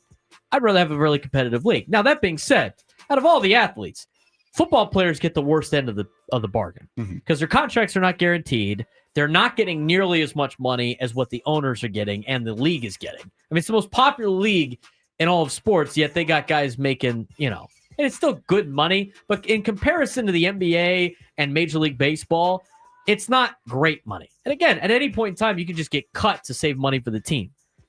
Their Players Association needs to be a lot better for their union. Now, it's different. It's a different sport. It's a gladiator sport. There's way more players on all these teams than baseball, than the NBA, than probably the same as hockey. But if they had anything close to the baseball players, the MLB Players Association, they'd probably have a lot better things working out for them. I mean, they have to play on Thursday nights. They got to play extra games. I mean, they're getting rid of certain things. They are not represented well. It's time to make a change. No, absolutely, 100%. More reason why I can't stand the NFL. Number two. The Arizona Cardinals took an interesting route towards making revenue for their away game in Dallas this upcoming season. In a group of packages ranging from $2,500 to $6,000, the Cardinals will be flying a group of fans out to the game on a 1-to-1 replica of the Cardinals team jet. So they're not going to be flying with the team, but they are going to be flying on an identical team jet to the actual team jet. A weekend in a luxury Dallas hotel with rides to and from the game. The $2,500 package offers field-level seats, while the $6,000 package offers a full catered suite at Jerry World. The Cardinals are expecting to make $900,000 at least off of this. Is this an experience teams should consider offering fans every now and again? All right, so they are. Let's go through the details again. So they're flying a charter jet. Yes, that's going to look like the charter jet that they fly. Yes, that is a 1-to-1 comparison of the team jet the players. And this is for a series against the Rangers. No, the Arizona Cardinals. Oh, Arizona Cardinals. I was like really confused for a second. All right, so they're when they play the Cowboys. Yes, when they play the Cowboys in Dallas. So you get a plane trip. You get a hotel room. Yes. Where they staying at Texas Live or something like that? I don't know. I'm sure they're staying in Arlington. Make it easier for them.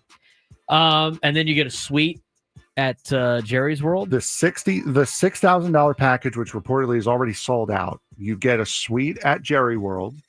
For the $2,500 seats, you get kind of coach seats on the plane and field level seats. Field level tickets. The field level suites.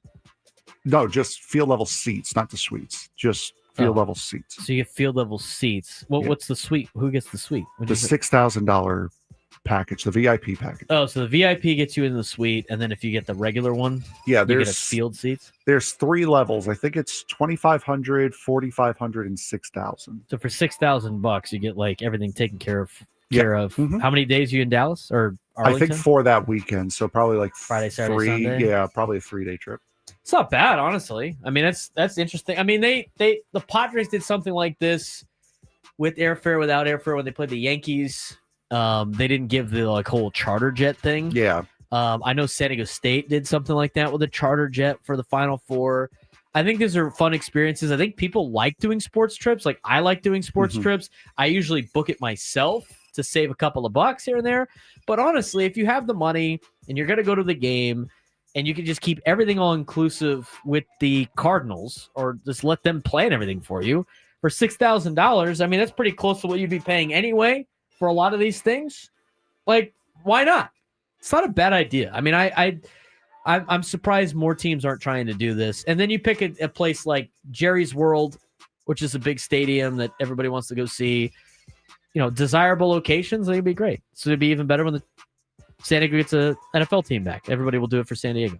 I don't understand why teams don't like sell out, like do watch parties at the stadium for like a big road series. Like if it's a crucial road series, say in San Francisco, why wouldn't the Padres try to sell tickets at Petco for a big watch party?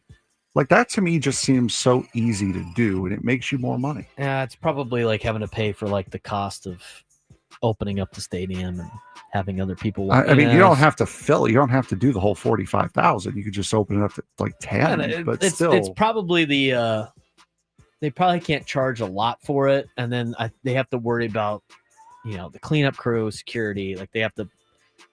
The benefit probably doesn't outweigh the cost. Would be my guess of why they wouldn't do that, but they've done it in the past. Yeah. Some money's better than no money. Number 3. Scared money don't make money. Exactly.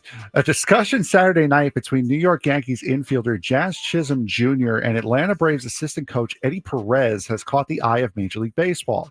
According to multiple reports, Major League Baseball is investigating the incident that occurred during the Yankees' 12-9 victory when Perez pointed to his head while conversing with Chisholm.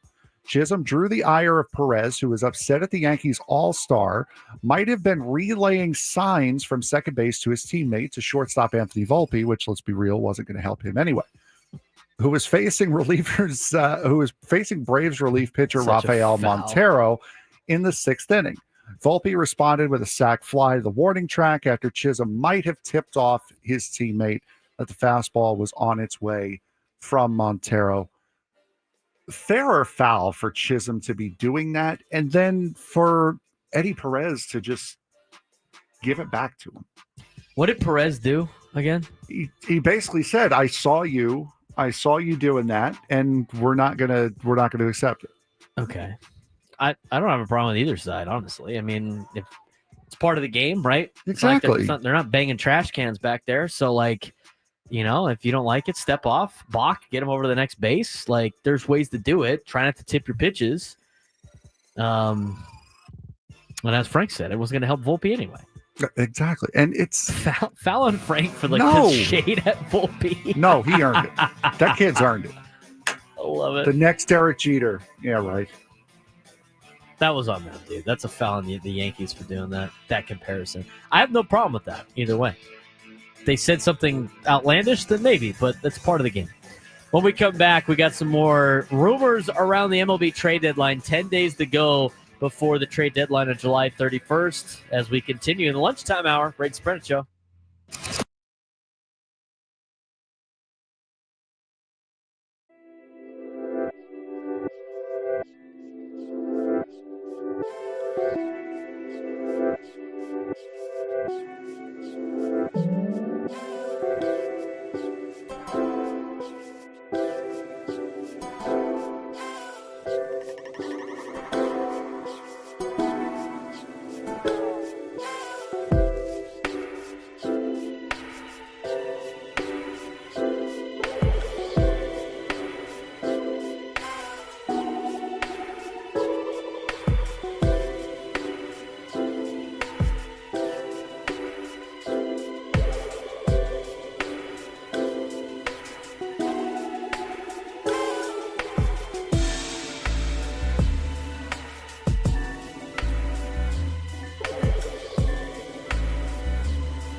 San Diego, it's time to fire it up. From the beaches to the ballparks, from the Gaslamp to North County, no one knows America's finest city like he does. You can't just punt on a Manny Machado prime year. He's a fourth-generation San Diegan, born and raised in the heart of this community. Passionate, opinionated, and always bringing you the real talk on your teams, your city, and everything in between. Braden totally knows his stuff. He's ready for the next step. That guy is good. Live and local, it's the Braden Surprenant Show. But I think Braden's one of the up-and-coming young stars in the media game in San Diego. Now, here's your host, Braden Surprenant.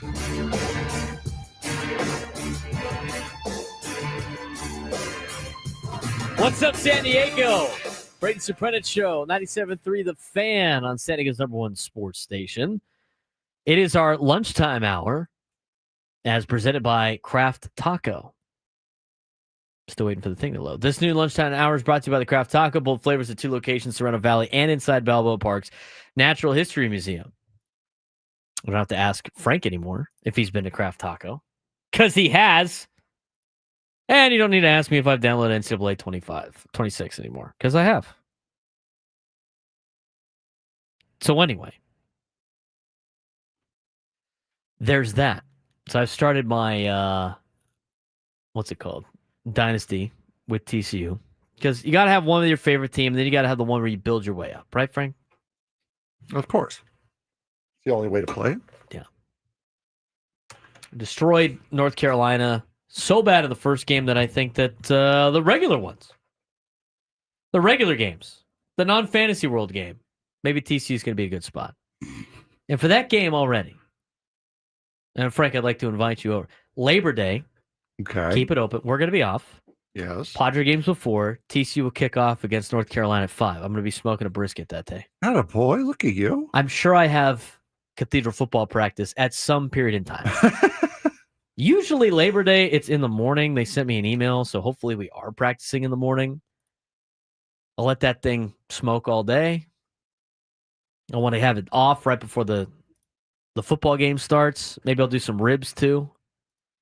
Go full smoker last day of summer. Well, not really. Last day of summer is technically the 20th something of September. But anyway,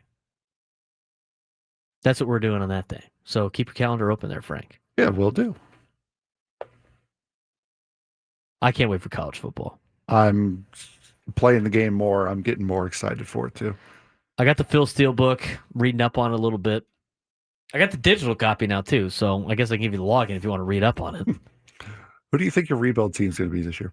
My rebuild team? I don't know. Last year was Army, and I wreaked some serious havoc with Army. Got a bunch of 3-star kids. Mine was Buffalo. Ground and pound. The thing with like Army and being able to run the ball, and they were pretty good at it, and they ended up in the regular season, ended up winning the O-line award for like the best unit. Yeah. Which I could have figured because I was wreaking havoc on some teams just running the ball. And the thing was with teams that run the ball, you could do it in NCAA 26 and just eat clock. Yep. Just eat clock, 3 to 4 yards a pop. Mm-hmm. You might have spent the entire first half on your first possession, but guess what? Hey, you punch it in, all of a sudden your defense needs to make like one stop, you're going to win. It's hard for the other team to score when they don't have the ball. That's true. 100%. 100%. So that was the latest on NCAA 26. But yes, I have downloaded it. Go Aztecs. We're off and running. Trying to mix in the reading too. I got a lot of stuff I got to read up on when it comes to college football, so we can give you guys some previews coming up in August for all the leagues. We're going to get to some trade deadline stuff too, and that's kind of been the majority of our show, as it will continue to be the majority of our show. But I do want to throw in what I saw from Ross Dellinger today. I find it fascinating, and we're going to talk about this, and then we're going to talk more about Adley Rutschman, because the Orioles, there's no set deal with the Orioles keeping Adley Rutschman. But we'll get to that in the next segment. Ross Dellinger today tweeted out some conference realignment news. which is interesting. He tweeted this out an hour ago. In the most lucrative membership proposal in college sports history, Memphis has made a $200 million offer to enter the Big 12, according to Yahoo Sports. For now, it does not have enough support, but potentially sets a standard for all future expansion. While the proposal is attractive for Big 12 programs during a financially stressful time, the league does not, for now, have the majority support, which would be 12 of the current 16 presidents to advance the expansion proposal. Presidents will meet about it today. Memphis' proposal is described as a no-risk concept. The school would take zero distribution for 5 years, add in sponsorships as much as $3 million annually to each Big 12 school's coffers, and subject itself to expulsion after 2030 if the Big 12 deems it is not adding value. Memphis has increased its investment significantly over the years with financial help from, as I mentioned to Frank off air, school sponsors like FedEx and Lowe's. Now, they have the backing of FedEx. Being from Memphis, being stationed in Memphis, the CEO of FedEx being a Memphis Tiger alumni, it's a pretty big company to be backing your stuff. Memphis's lucrative membership proposal to the Big 12 follows more than a year of an aggressive lobbying effort from the school's president, Bill Hardgrave, who has met individually with more than half of the Big 12 presidents and top athletic administrators.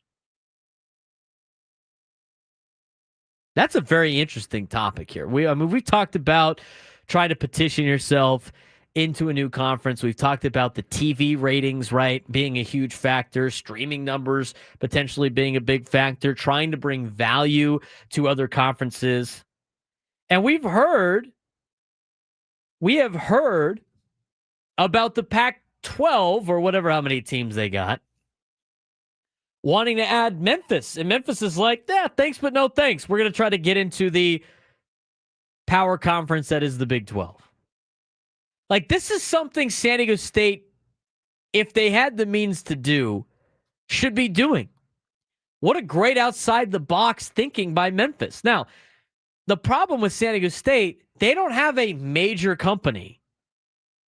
They don't have a major company to back them. Maybe Qualcomm, I guess. Like, I'd have to check. I don't know if the Jacobs family went to San Diego State. You need, like, Ralph Rubio from the Rubio's franchise, like, write a massive check. I don't know what type of boosters they have at San Diego State. Obviously, they're good enough to have a good basketball program. But forget about the Pac-12. If you're San Diego State, this is something you had to think about. Now they're going to have to pay, like, exit fees for the Mountain West. They're in this legal battle. Now they're in this, like, weird situation in which they're going to a conference that they believe to be a power conference, which Frank and I agree.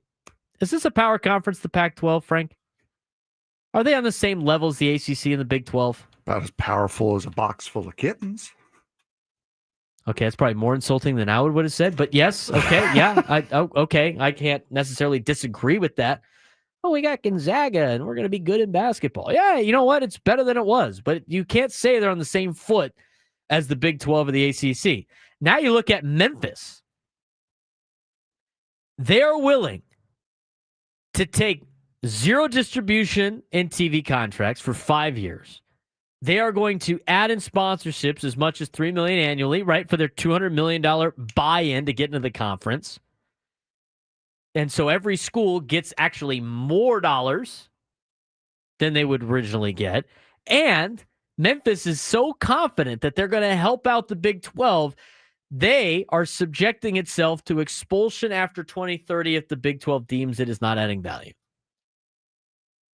That is not a bad idea. So think about it from San Diego State's perspective. Let's say, Memphis is close here. They don't have all the deals. But if you add one more team, odd number of teams. I don't know if San Diego State's got the money to do this, but this would be thinking outside the box. This is spending money to make money. This is saving your school for being irrelevant in college football and college athletics. Why not come up with something like this? Now, I don't know what's going to be the case in terms of trying to exit the Pac-12 and everything like that. So they're kind of pigeonholed right now. But this is the type of thinking that you need from your athletic department or your school in order to save the athletics in general for San Diego State. An idea like this, I don't even think it needs to cost you $200 million. Make a proposal. Couple $100 million. Don't collect some money for the first couple of years from the TV deal. You have to set yourself into the conference. And then you can grow. I know San Diego State basketball right now can compete with the Big 12. They 100% can compete with the Big 12 right now. We're going to see it when they compete in this players tournament that they did last year. Going to be able to do it. What a great idea by Memphis. This is something San Diego State should have come up with. Or maybe they still can. I don't know. I think there's probably legalities of going to the Pac-12 and the battle for the Mountain West. It's probably eating up a lot of their money. I don't know what type of grant of rights they've signed yet. I think they already have. They're still working on their TV deal. But I find it interesting that Memphis decided to go with this. I'll ask my other college football fan here. This to me is a spend money to make money idea by Memphis. Oh yeah, 100%. It's interesting now that it, as you mentioned right at the very beginning of this, the precedent that this could set, where instead of getting an invite to the conference, like, hey, we think you're good enough to play in this conference, we think you're going to draw us enough money, now to buy your way into a conference, but still have the potential to get kicked out of it. I think that's going to be an interesting prospect, and I'm not sure how that would work for too many schools. You're Memphis, you get a 5-year audition. And they know, here's the thing, they know if they hit it and they're in, now they're getting the TV contract. Yeah. They got to tread water for 5 years. Mm-hmm. FedEx has the backing that they can pay the $200 million to get them into the conference and still be competitive in NIL with the city of Memphis. They're going to be able to recruit better because they're like, hey, look, we get to play all these schools instead of playing Army and Navy and Tulane. Tulane's pretty good. Tulsa. I mean, it's a drastic difference. And then in basketball, which Memphis has always been good at, and they play at the FedEx Forum where the Grizzlies play, you're going to be seeing Arizona in college basketball. There's going to be Kansas come to town. I mean, they're going to make it work. They got a 5-year audition. And here's the difference. Like, to make it more intriguing, they decided to go, you can kick us out after 5 years, and we're not going to collect any money. We're going to pay to be in it. It's just like SMU, but SMU didn't have the expulsion category. And think about what it's done for SMU. In 1 year, they went to the college football playoff. Yeah. They're ranked in the top 15 season poll. It's helped them mightily. Look at all the schools that jumped from a group of whatever conference to a power conference. They have all done well. I think of TCU. I think of BYU. I think of Utah. All three former Mountain West schools that made the jump and are now reaping the benefits of it. I look at a school like SMU, same thing. They made the jump. They're reaping the benefits of it. It's just to me, it's worrisome, the precedent that could set. I mean, it's great for Memphis. If they knock it out of the ballpark, then great. Good for them. But you also don't want to see, like, just to use them as an example, a Delaware have a massive backer try to buy themselves into the ACC and then just completely fall flat on their faces and embarrass themselves. I think a lot of schools know if they can handle or not. I know San Diego State could totally handle being in a power conference. I think it would go a long way. I think the city of San Diego backing would be better. I mean, think about the teams that have had success in San Diego. Yep. It's the ones that have had at the highest level and teams that can compete for a championship. San Diego State can't really do that in this day and age of college football. It's getting better. But think about San Diego State basketball and the backing that they have in town. It's because they can win a national championship. They're part of the conversation. So I think it's really interesting. That's a different play. I think it's going to be hard to turn that down if you're a Big 12 school. I'm sorry. If we're talking about conference realignment, Delaware to the ACC makes too much sense. Delaware to the Pac-12, I think that probably would have been a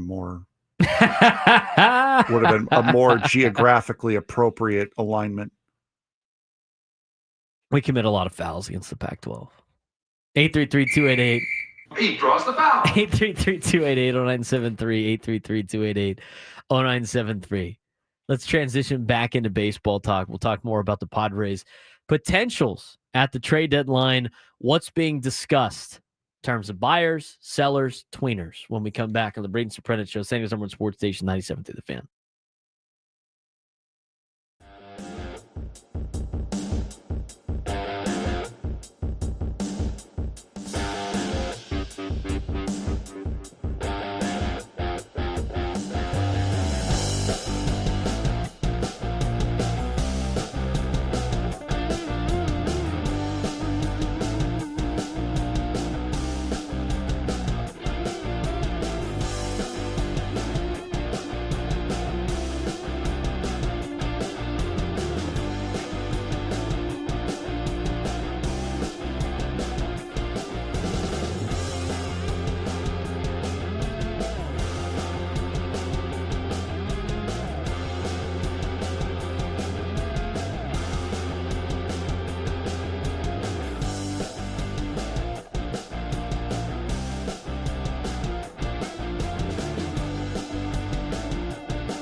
A quick update on that.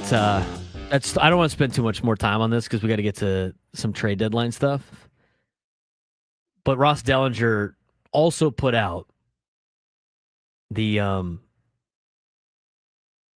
tweet on top of this. Where Memphis goes next remains unclear. Pac-12 has expressed serious interest and even offered Memphis a term sheet last year to join the conference. Memphis officials as well have held talks with leaders in the Big East about a potential move for their basketball program. Let's think about this for a second. We talked about Pac-12 thinks they're a power conference still. Frank thinks they're as powerful as a box of kittens. That was a little harsh, but you know what? Hey, I'm not going to argue with it too much. This is everything you need to know about the general landscape of college athletics and what they think of the Pac-12. Pac-12 has offered Memphis a bid. They did it last year, according to Ross Dellinger. And Memphis said, yeah, it's okay. We would rather pay $200 million and put ourselves in a situation where we don't collect money for 5 years and could get expelled from the conference. We would rather do that in a power conference than just join your conference and get a fair share. That's all you need to know about the Pac-12. And to address, I'm going to tell you right now, I think San Diego State football is going to be a lot better this year. I think their over-under on wins is ridiculous. I would hammer the over. I also think that they're not going to finish in 8th in the Mountain West Conference, and they're doing a lot of great things behind the scenes that are going to show that Aztec football is going to be pretty good this year. I got to talk with a couple of their players last week, and they're doing a lot of great things. And Sean Lewis not having to be general manager and head coach is already paying dividends. I'm telling you, the time to buy an Aztec football stock is now. Buy it now. It is low. Buy low. Because it's going to sell high this season. 833-288-0973, 833-288-0973. I think we got a lineup already. Do we not? Thought I saw one. I haven't seen, but then again, I haven't looked either. So we usually don't have to look on our show because the games are not this early. Let's see. But we got one. New series in Miami. Jackson Merrill back from illness, which is good. Fernando's batting leadoff. Luisa Rise is batting second. Manny's batting third. Gavin's batting fourth. Bogaerts batting fifth. Merrill sixth. Cronenworth seventh. Iglesias eighth. Maldonado ninth. Randy Vasquez on the hill. There you go. There's your lineup. I got distracted by Rod's comment. Work training's not fun. No, it is not. All right. Let's get to some of this trade stuff here. I want to mention, okay, so Jim Bowden had an article this morning about the overall trade deadline view with 10 days out. As the July 31st MLB trade deadline approaches, the market is being defined by a lack of true sellers, creating a premium on pitching and controllable bats.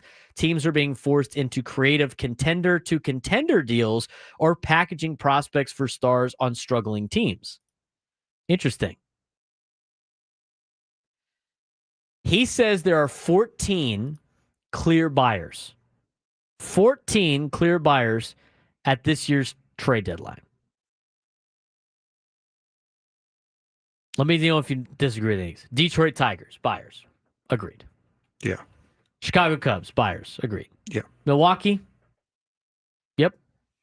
LA? Yep. Toronto? Probably. 58 and 41 right now. Yeah, Toronto more and they're or less. In first place. Yeah, Toronto definitely, yeah. Probably all in. Houston, yes. Philly, yes. Your New York Mets. Yes? Yeah. What about your favorite New York Yankees? Yes. They'll be buyers. Boston. Buyers. Again, the expert on Boston is interesting. Padres. Buyers. Mariners. 53 and 46. Says Mariners had their best chance of making the World Series since 2022, last time they won 90 games. Do they, though? Some of the teams are going to have to get through, especially Detroit. Do they really have their best chance at making it? Jim Bowden says, as far as major needs, they appear to be just one impact bat away, and the Diamondbacks' Josh Naylor would be the perfect fit. In addition, Seattle is surveying the market to possibly add starting and relief pitching depth. They also could look to improve the outfield and are among possible landing spots for Jarren Duran of the Red Sox or Luis Robert Jr. of the White Sox. They sound like the Padres. It is very similar eyes, I'll say. Reds, for sure buyers, Jim Bowden. I don't know about the Reds being a for sure buyer or not. No, I would not agree with that. I would say if they do buy, it's going to be for someone that they feel as though is going to be a big piece, but really isn't. There is really not a needle mover in any way. Giants, for sure buyer, they said. What else are they buying? They already bought with Devers. Yeah, there's really no what would they give up at this point to remain a contender? How about this? Would you say the San Francisco Giants, without seeing any other moves and no other moves being made, 5-game loser too? Would you consider this is such a bold statement? It could kind of start off our buy or sell that we're going to get to in the next segment. The San Francisco Giants, this is the first sentence in this entire thing. Mm-hmm. The San Francisco Giants already won the 2025 trade deadline on June 15th when they landed Rafael Devers. Even though he's dealing with a disc injury in his back and they've had a losing record since making that stunning trade of the Red Sox, they have already won the trade deadline, according to Jim Bowden. Quinn and Chris on the Fan. You guys take your Okay, that was not what that was supposed to be. That is labeled as something else. That's labeled as this. I thought you were so irritated with that they just went We were to going break. to break early. Yeah, no. Buy No. or sell, the Giants already won the 2025 trade deadline. Bennett Woods promo's coming up next, if you care. that much. We'll talk about it when we come back on the Braden Surprenant Show. The biggest guests in San Diego's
12:34 on the Braden Surprenant Show, part of our noon lunchtime hour.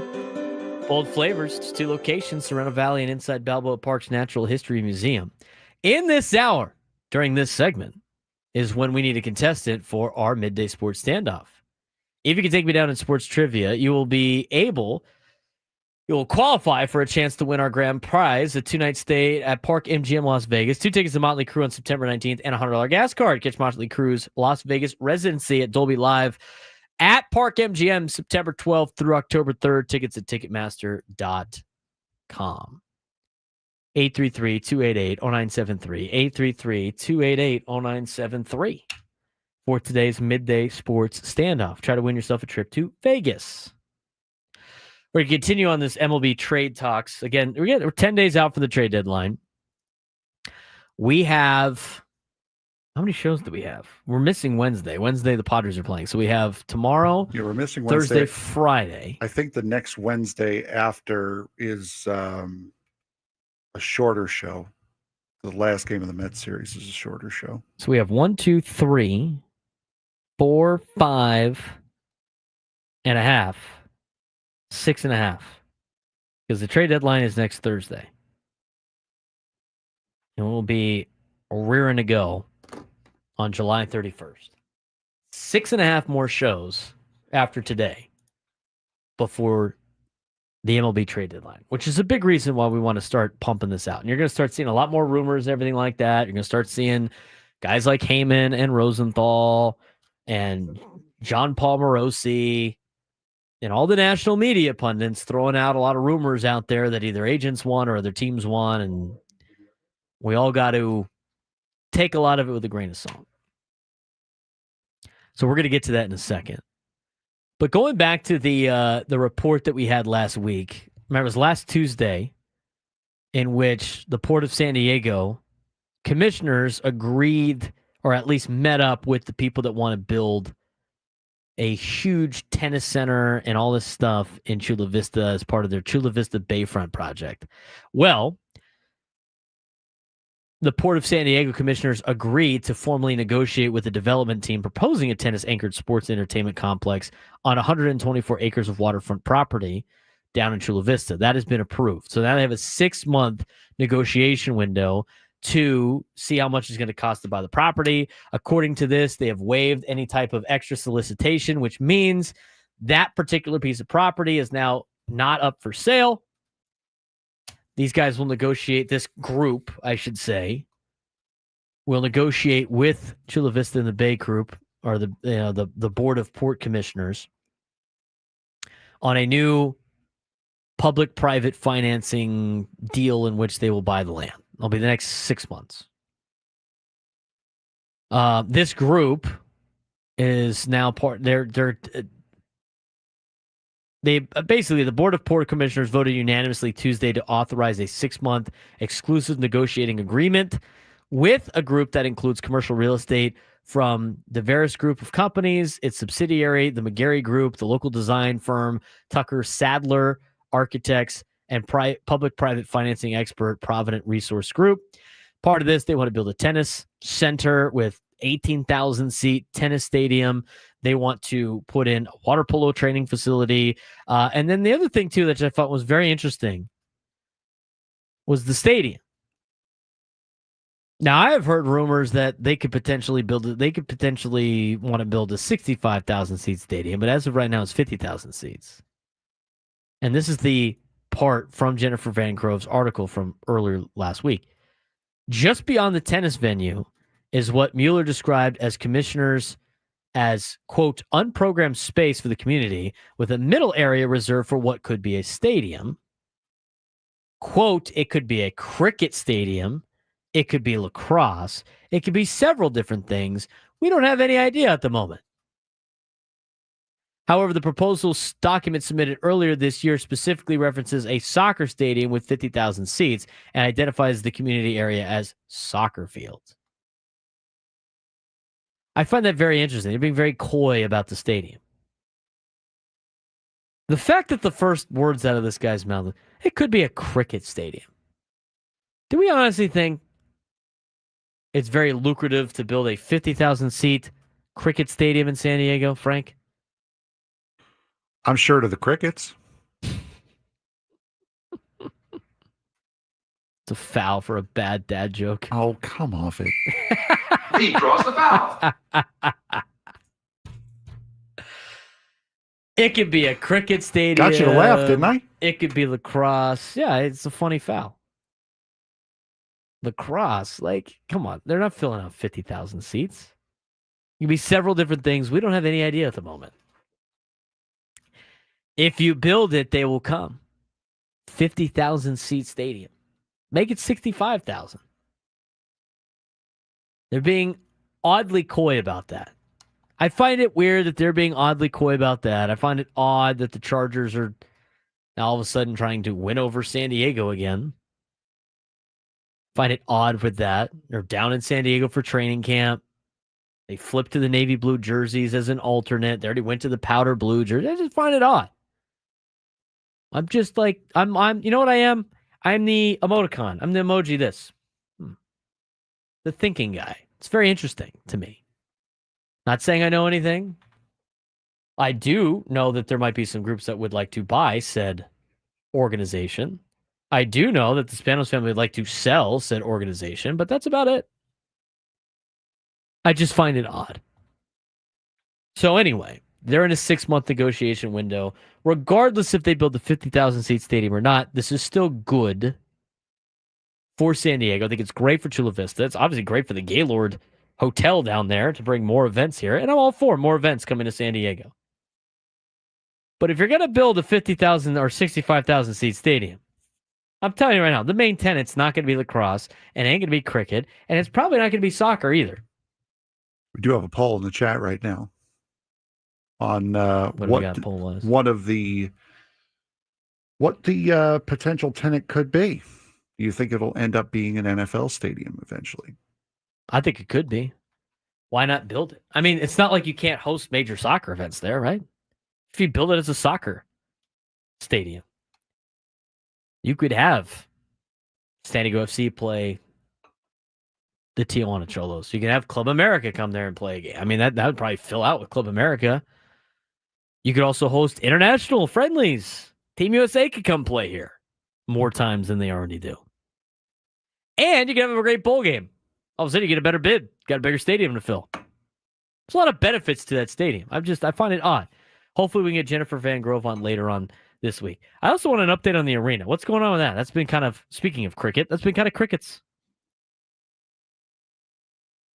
But at least we're moving in the right direction. All right.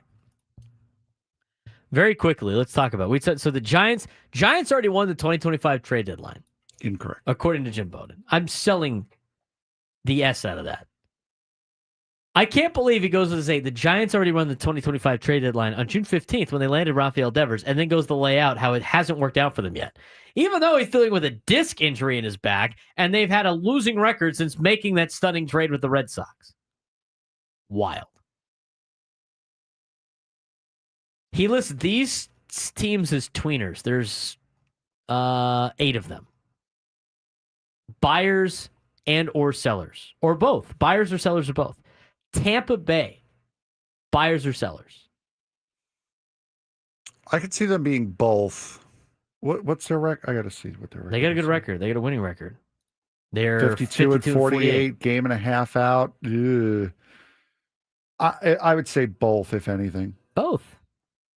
They might sell a piece or two that they don't see that they don't see that fits, but I see them buying more than I would selling.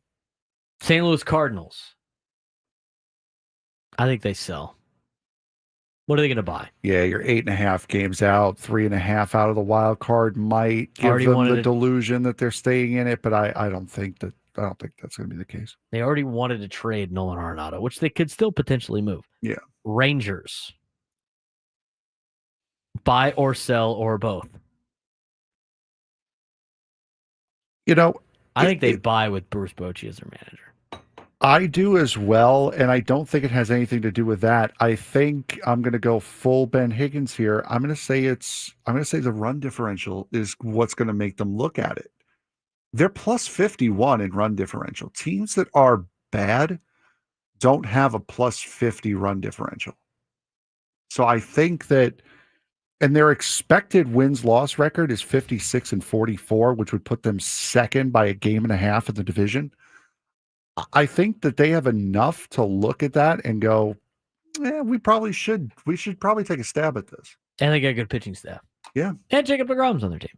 So Arizona Diamondbacks. I think you've kind of hit the sell point. I think you got to sell if you're them. You could still like compete and be sellers, but the problem is like even if they sell, let's say they sell Naylor and they sell Suarez because they got a prospect coming up that could probably help them out at third base, and the fact, and we're going to talk more about the Diamondbacks later on, and Pavin Smith's coming back, so he could theoretically play first base. Their problem, you have too many arms you have to fill. Yeah, their problem hasn't been players underperforming. Their issue has been the injuries and the long-term injuries, especially that pitching staff. And that's not something that you can trade to fill for the amount that they have to replace. Are any of the following four teams buying at the deadline? This is all part of the middle group. Okay. Angels, Guardians, Twins, Royals. I think they're all sellers. I don't even know why they're all listed there. They're all under 500. They're all well out of potential spots. Angels are 500, but like, what are they possibly going to buy at the deadline? I don't see. Same with the them. Guardians. You know, they like to build up. They have some bullpen arms that they can get rid of. The Twins, after the Twins get their ass kicked by the Dodgers this week, they'll probably be selling anyway. And hopefully they don't. That'd be great for the Padres. And then the Royals, like, you got Rich Hill showing up, man. That just needs to tell you. That tells you everything you know about where your organization's at right now. Rich Hill is the guy. He's the one that's going to save it. That's right. I don't see. In looking at everything, they're showing they're giving loser teams. That's really all there is to it. So those 8 teams in the middle, probably not that great. I think we could pick out a couple sellers out of the top 14 that he listed, and then the actual sellers that he has: Marlins, Orioles, Braves, A's, Nationals, Pirates, White Sox, Rockies. Yeah, the bad teams that we all expected. Well, it's time to get to today's Midday Sports Standoff.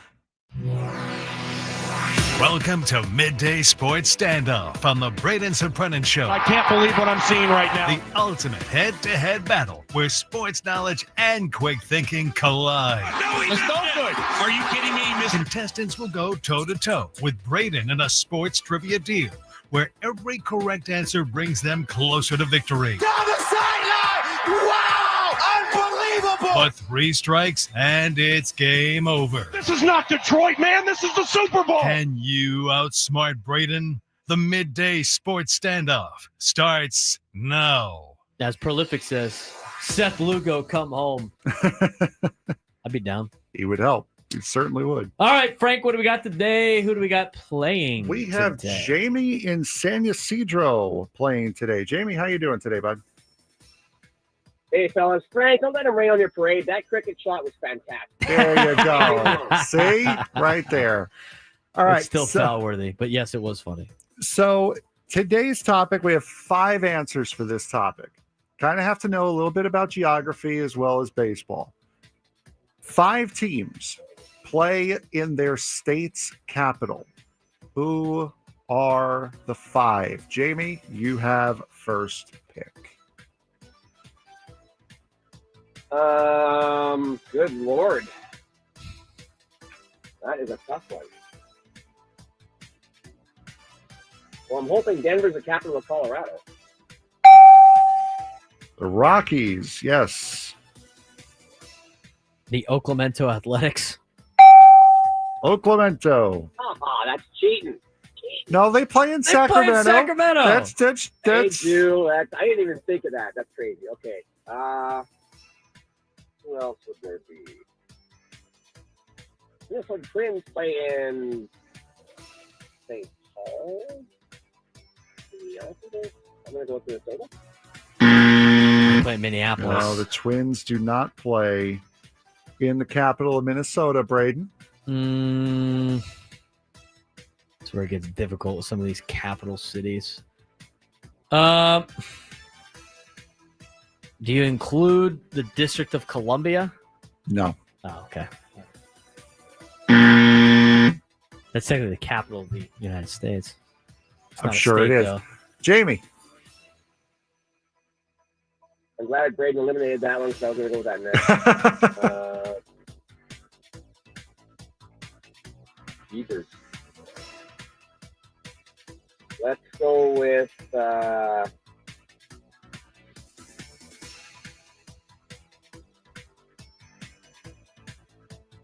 oh my lord.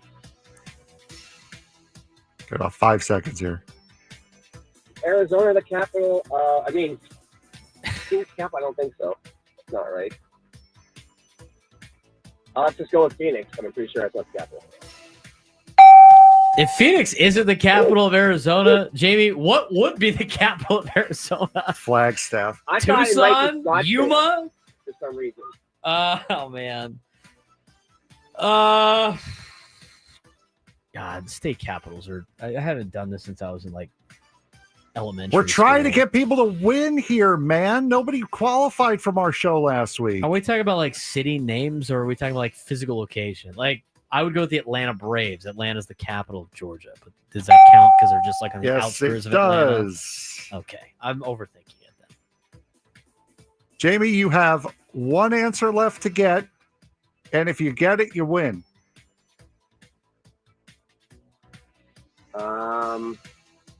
I'm not sure what I'm thinking of as the capital.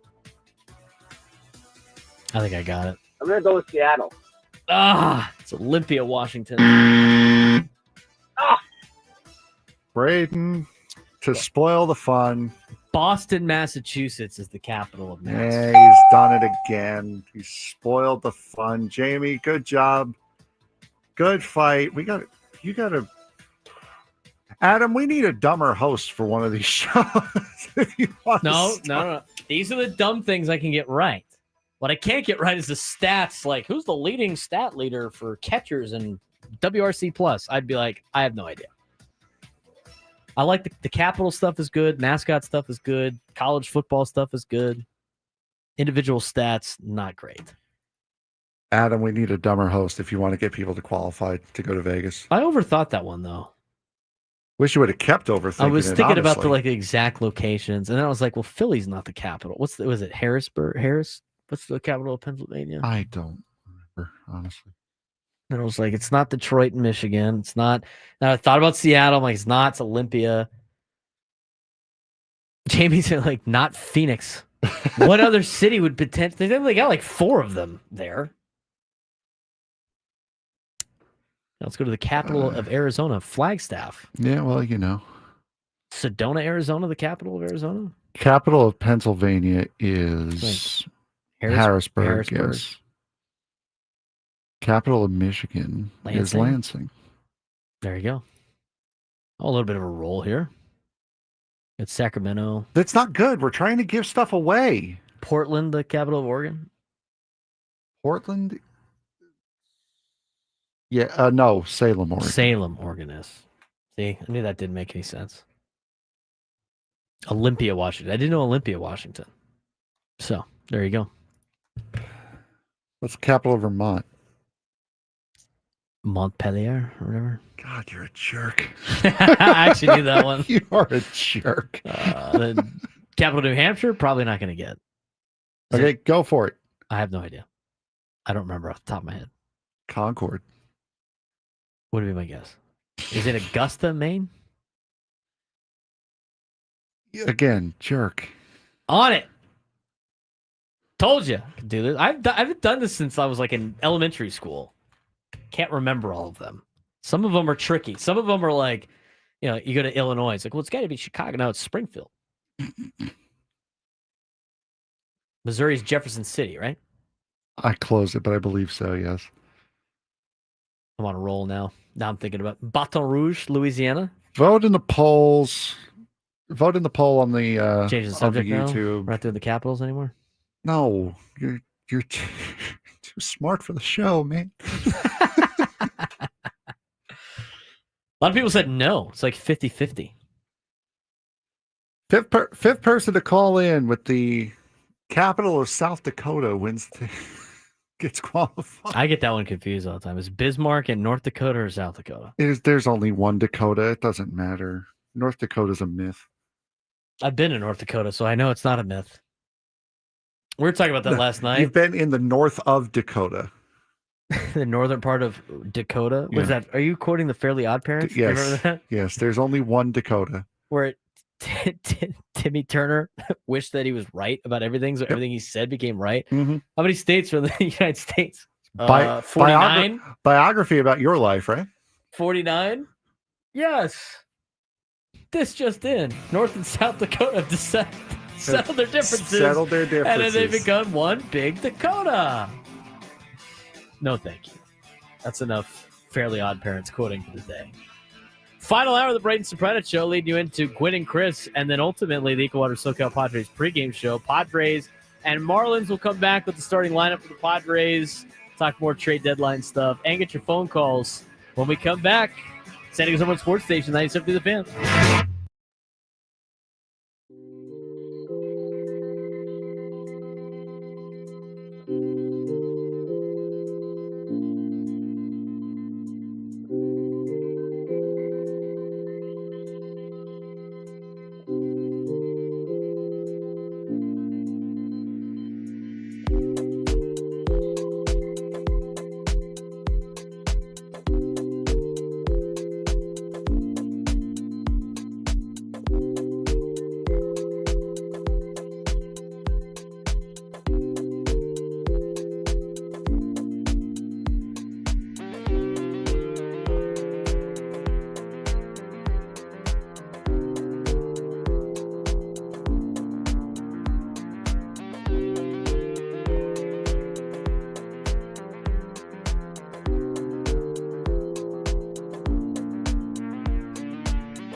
Any other state capital conversations you want to have, Frank? Nope. Apparently the chat wants to have a conversation about me, though. Look, guys. Oh, you know what I have? You guys think of these trivia questions, man. I got a great trivia question for you. Okay. We can't use it on the show because you know the answers. Exactly. Maybe we say it now and then later when we have a ticket giveaway in a couple of weeks, see if anybody remembers it. Could do that. I heard this trivia question by our guy Ralph in Scripps Ranch, who came up to me at Starbucks on Saturday and was like, I have a great trivia question for you. Let me know if you can guess it. I'm going to let you guess it, Frank. Okay. There are, in Division I athletics, there are 4 schools that are named, that their names are colors.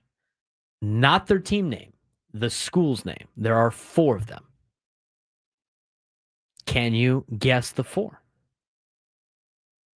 So the school name. The school name is a color. So instead of San Diego State, it'd be Green State, whatever the heck. Right. Like, Columbia blue is a color, but that's not.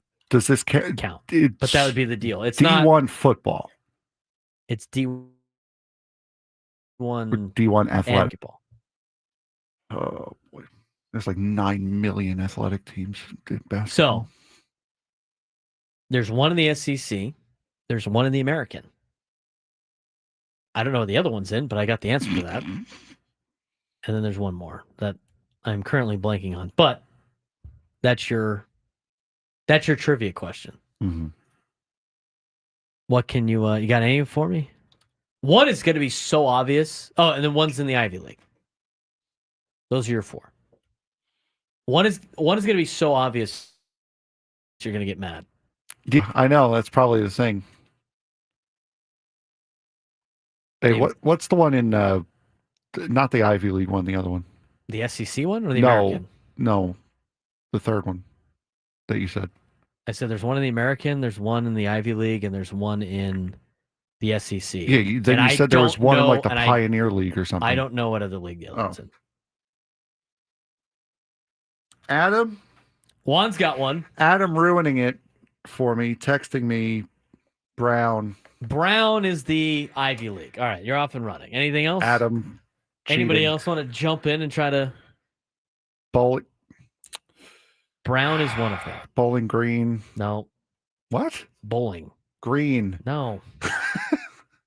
The school is just the color. Oh, just the color. Okay. There's 3 more. There's one in the SEC.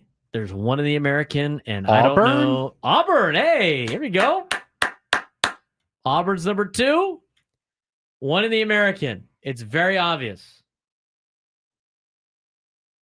It's an academy. Trying to remember the. It's an academy. I'm sure that. That should help you. I was There's gonna only say, like 4 of them. It's an academy. Saying it a third time isn't helping. It's not Army, and it's not Air Force. It is the Service Academy. It's not Army. It's not Navy. It's Navy. Oh, Navy. I'm stupid. I thought you said. And then there's one more that I could never get. It'd be Sienna, which is a color. I don't know what conference they're in. My cousin goes to Siena, actually. That's funny. I believe they're like A10 or something. So Siena College is the last one. There's a Sienna color. So there you go. There's your 4. Now you can win a game at trivia at a bar with those 4. If my uncle is listening right now, he would be about to throttle me for not getting Sienna. That was, I thought, the hardest one was Sienna. Anyway, there you go. 833-288-0973, 833-288-0973. Dexter in Spring Valley. You're on the Braden Surprenant Show. What's going on, Dexter? Hey, gentlemen. Okay, number 1, Frank. My buddy, my friend, Long Island Frankie over there. I feel bad that you're getting crushed by the chat. So if you'd like. No, it's fine. And I've offered this to you before through email. Yes, you have. I would I've love seen to be an honor to take the heat off you. You got to take some of his ideas every once in a while. you want Okay, to. and and we can discuss that off the air. But the big thing is, I was wondering, have you guys heard anything more about the NASCAR news in San Diego? Because on TNT, on their coverage, they briefly said something about coming back to California, but they didn't say anything above and beyond that. So I wanted to get your take, and I'll take that off the air. We might have some news later this week. Yeah, the rumor is Wednesday, midweek, sometime midweek. You might have something this week. That's all I'll say. You'll know before Friday. Probably know before Thursday. Probably won't know until at least after Tuesday. And that's about it. So we'll know before Friday and Thursday, but we'll know after Tuesday and nothing today. Correct. Gotcha. That's all I got. All right, so you're saying news on Sunday then? I'm not That's what saying you're anything. I'm just saying probably middle of the week, maybe. Hump day. Mike. Guess what day it is, Mike? That's a great commercial. It really is. NASCAR day. Maybe this week. They're in the Metro Atlantic Athletic Conference. Yeah, okay. Well, Sienna is. I'm surprised you didn't know that, Mr. Smarty Pants. I only know Capitals, apparently. And not all of them. All right. Enough of that. Let's get flex back into this trade deadline stuff. The Padres do have, I was going to give you the starting lineup anyway. They're in Miami, a place that they have not been very successful in general. But in Miami tonight, Randy Vasquez going against Yuri Perez. Yuri Perez is 3-2 with a 3.18 ERA. Game will start at 3:40. Your EcoWater SoCal Padres pregame show will be with Sam Levitt at 2:40, which means you got a very short Gwen and Chris today following our show, which ends at 2 o'clock. We do have a roster move that the Padres have not announced yet, but should be part of conversation probably tomorrow, as reported by Kevin Acee and AJ Cassavell, at least that we've seen on social media. Stephen Kolek will be activated to start tomorrow and fill the Padres rotation vacancy. He's in Miami on the taxi squad. So we got Kolek tomorrow against Edward Cabrera, and then on Wednesday, Dylan Cease against Sandy Alcantara. Sandy's 4-9 with a 7.14 ERA. That's a 9-10 game on Wednesday morning. I was shocked by that because that was a guy who was a real pain in the neck to anyone playing in the NL East, and the fact that his ERA is hovering over 8, around 8, that's a shock. He is not coming back from Tommy John all that well. Well, he's also on the Marlins. Probably doesn't help. But we'll see. A lack of run support hurts your win-loss record. It doesn't hurt your ERA. It's a mindset, dude. It's a mindset. Playing in front of like 25 people. Although my friend the other day, he's out in Miami right now. And he knows Calvin. He's there probably to see him and some other things. But he said, for a place that doesn't get a lot of people, he said getting into the building was one of the most difficult things ever. He said it's just the lines to get into Lone Depot Park or whatever it's called. Yeah, it took forever. And he was like, there's only like 25 people in the stands. What is taking so long? Apparently they're all in line at the same time. I don't understand why people build big athletic complexes and only make one way in and one way out. It is the dumbest thing possible. Let me ask you this question before we get to the lineup. I thought this was fascinating.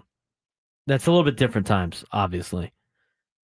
I learned this when we went to the Coliseum. They could fully exit the Coliseum. Guess how much time to completely empty out the Coliseum, which could hold about 50,000 people. 10 minutes. Yeah, 12 minutes. Yeah. It would take them 12 minutes to completely empty the stadium. So what you're saying is we've gone backwards. Yeah. Facts. 12 minutes. Good. Love it. To get the entire Roman Coliseum emptied. In case of an emergency or anything like that. They can exit the entire facility in 12 minutes. See, Romans don't mess around, man. We just they got good carbonara, dude.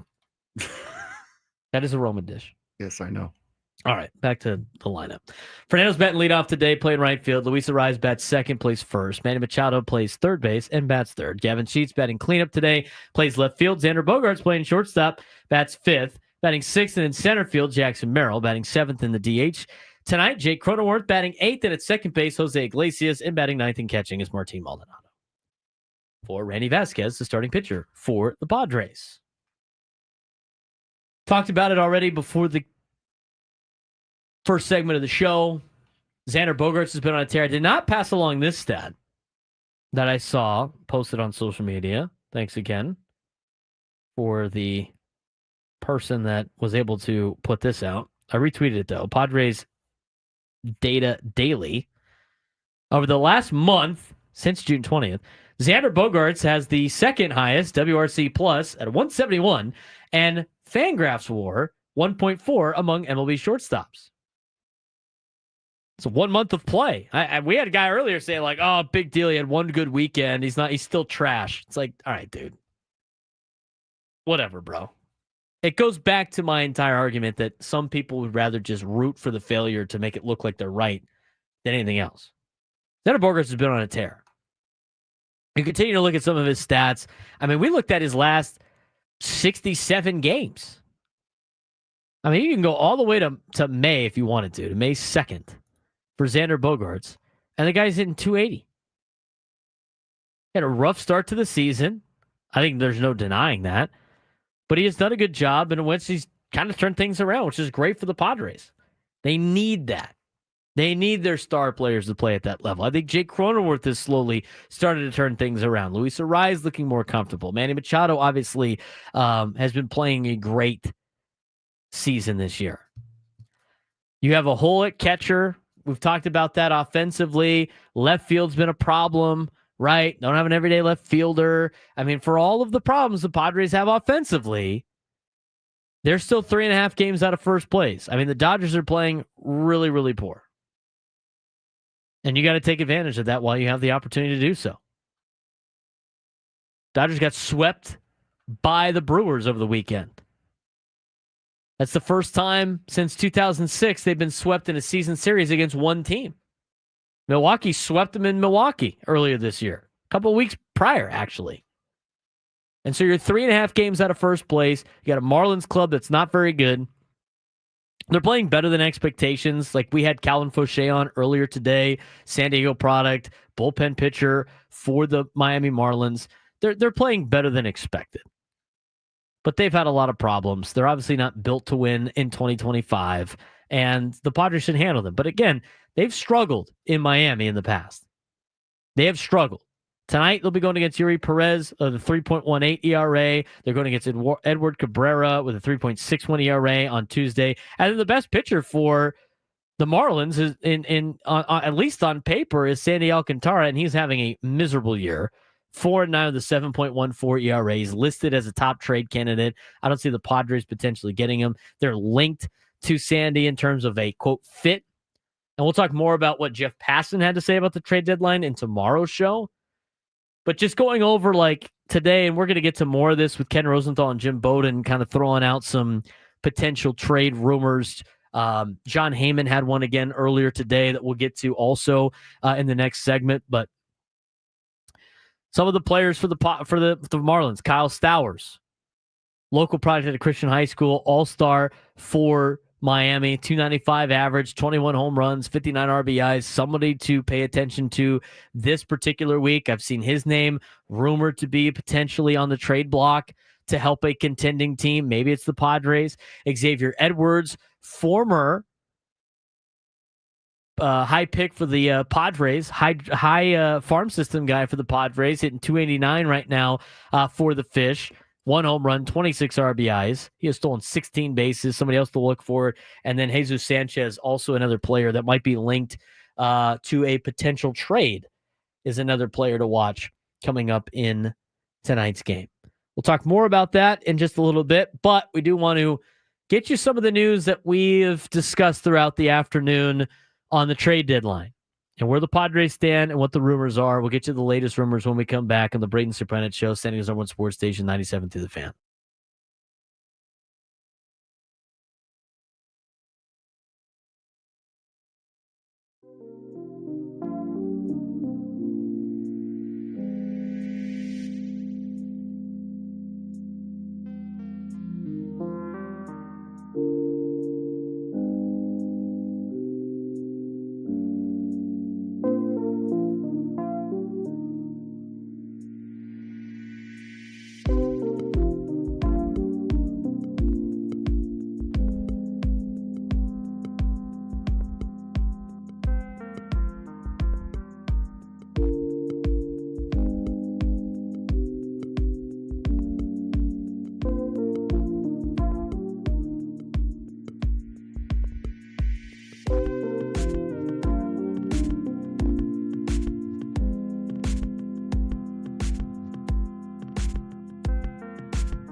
120 on a Monday. Lots of report, obviously, on San Diego news, and the marine layer is burned off, at least here.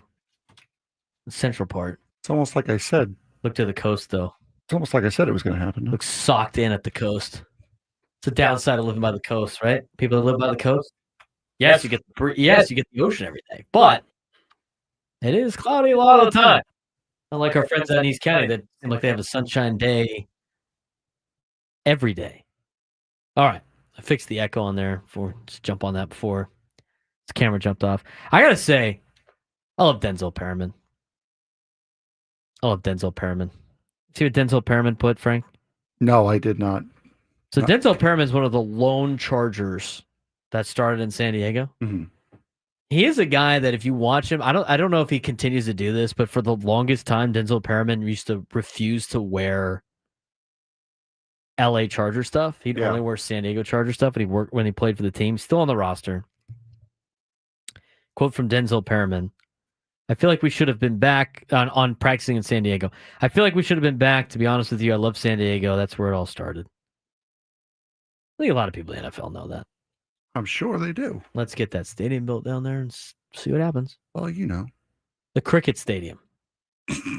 It could be a cricket stadium, Frank. Sponsored by Cricket. Oh, wow. We're on it now. Got to feed some of that bill that they have for that new project down south.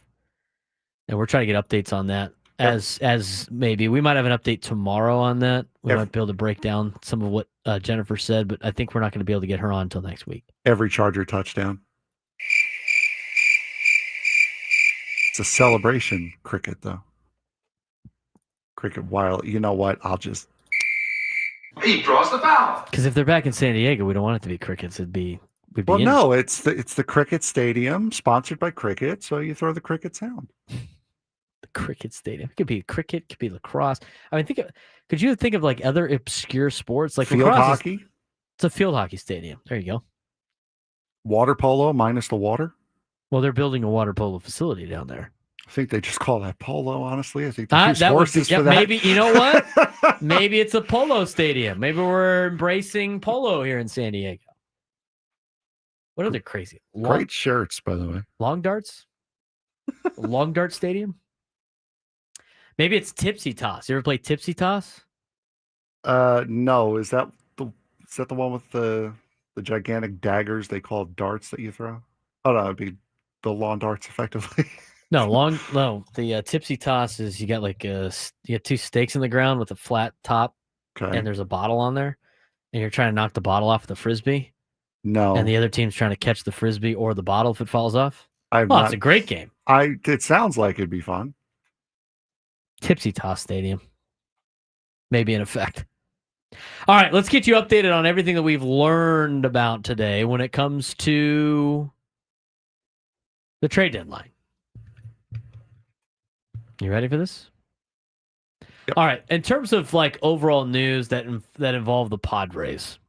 Okay, John Heyman said today that the San Diego Padres, and let me go get his actual tweet. We determined it was maybe breaking news, not really, or what the Padres are currently doing. We had the sounder for it. We had the sounder news. for it. We had the thing. Johnny might be right. It might be a Twister stadium on for him to play Twister. Here's what he had to say. Padres with 3 all-star relievers are even looking for a reliever. Also considering a bat, left field, possibly catcher, and a starter, always aggressive. Thank you for the breaking news. Rich Hill's being promoted to the Royals. Robert Murray first had that. Luis Robert is drawing interest. While he just got over 200, he hits lefties and plays good defense. White Sox may have to pay money down a bit. Change of scenery still the latest that we've got from John Heyman today. Now, overall, in terms of trade deadline talk, we kind of went through this. And this is what Jim Bowden had. He says there's 14 teams that are trying to improve now for a playoff push that are clear buyers. Tigers, Cubs, and Brewers are among the most aggressive, targeting closers, infielders, and starters. Dodgers, Yankees, Blue Jays, Mets, and Phillies are reloading with pitching and depth. That's what they want to attack. San Diego Padres exploring big bats like Jarren Duran or Luis Robert Jr. while dangling Dylan Cease or Michael King in creative win now and future deals. Now that's the point of that article. I wasn't buying. I don't think they're really dangling Michael King or Dylan Cease, but maybe they are. He goes on to say that like Jim Bowden put in this. I don't want to make this clear for people, but they start sending him a bunch of DMs or something. This is exact word for word from the portion of the article by Jim Bowden in The Athletic on the San Diego Padres on MLB trade deadline needs, targets, and rumors. He lists the Padres as a buyer, and this is what he said. Padres president of baseball operations, AJ Preller, has made it clear he wants to add a bat or two at the trade deadline, and anyone who has followed his career knows he will likely get that done one way or another by the trade deadline. He'll be open to trading impending free agents such as Dylan Cease and Michael King, who is on the injured list and hasn't pitched since May 18th, but he won't deal them if it hurts his team's chances of winning the World Series this year. I think that's a very fair statement. Yeah, 100%. It basically says, as all of you know who have watched the Padres during the AJ Preller era, nobody is really off limits. He will say some players are off limits, but nobody's really off limits. Whatever he thinks will better the Padres' chances of winning a World Series in the next, and really this season, those are the moves that he is probably going to make. So, if Preller trades either one, it's because he thinks the trade return will give him as good a chance or better of winning a world title this year while building for the future at the same time. The best spot to add a bat is probably in left field, quote, where Jarren Duran of the Red Sox and Luis Robert Jr. of the White Sox are likely the two best fits among players who will be available. I don't know about that either, but apparently Luis Robert Jr. is drawing some initial conversations. The other members of the buyer group, according to Jim Bowden, Astros, Mariners, Red Sox, Reds, and Giants shopping for offense and pitching upgrades. He did have to say that the Giants have already won the trade deadline in 2025 because they acquired Rafael Devers. That's a foul on Jim Bowden. I don't know how you can say that. He draws the foul. Tweeter teams, Rays could move Brandon Lau, Yandy Diaz, or swing for an outfielder. Cardinals willing to trade bullpen arms or even Nolan Arenado with salary help. Rangers, Diamondbacks at 500 and weighing short-term chances versus future gains. And the Angels, Twins, Guardians, and Royals all could pivot to sell pitching and offense. Royals have Seth Lugo. I'm not saying, but I don't see how you can label any of those teams, the Angels, Twins, Guardians, or Royals, as tweeners. I don't know either. I would disagree with that. I mean, if you look at They're all sellers. of their, they are. That's just what they are. Arizona, I see being a seller as well. These 8 teams are poised to flip talent for prospects. Marlins, Pirates, White Sox, Rockies. All of them are rich in arms and outfielders. Are the Rockies rich in either of those two categories? They're rich in something, all right. They're rich in losses. Rich in losses. A lot of L's. Hold this L. Orioles, Braves, surprising sellers with impact names like Batista or Osuna. Nationals, Athletics, minor deals likely, unless Mason Miller gets some blown away offers. That's the second person that has mentioned Mason Miller as a potential trade send. The only link to the Padres that Mason Miller has is AJ Preller's willing to make big moves. Hence, you can never count him out.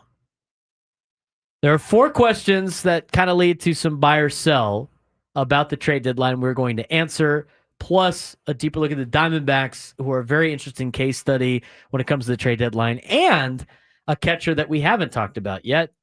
We briefly mentioned his name earlier in the show, but somebody that you would not be expected to see sent at the deadline might now be available. We'll talk about him also as we come back on the Braden Surprenant Show, San Diego's #1 sports station, 97.2 The Fan.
This is a fun time of the year for baseball fans. I know some people don't like the trade deadline talk. I enjoy talking about it. I find it fascinating to play a little general manager here.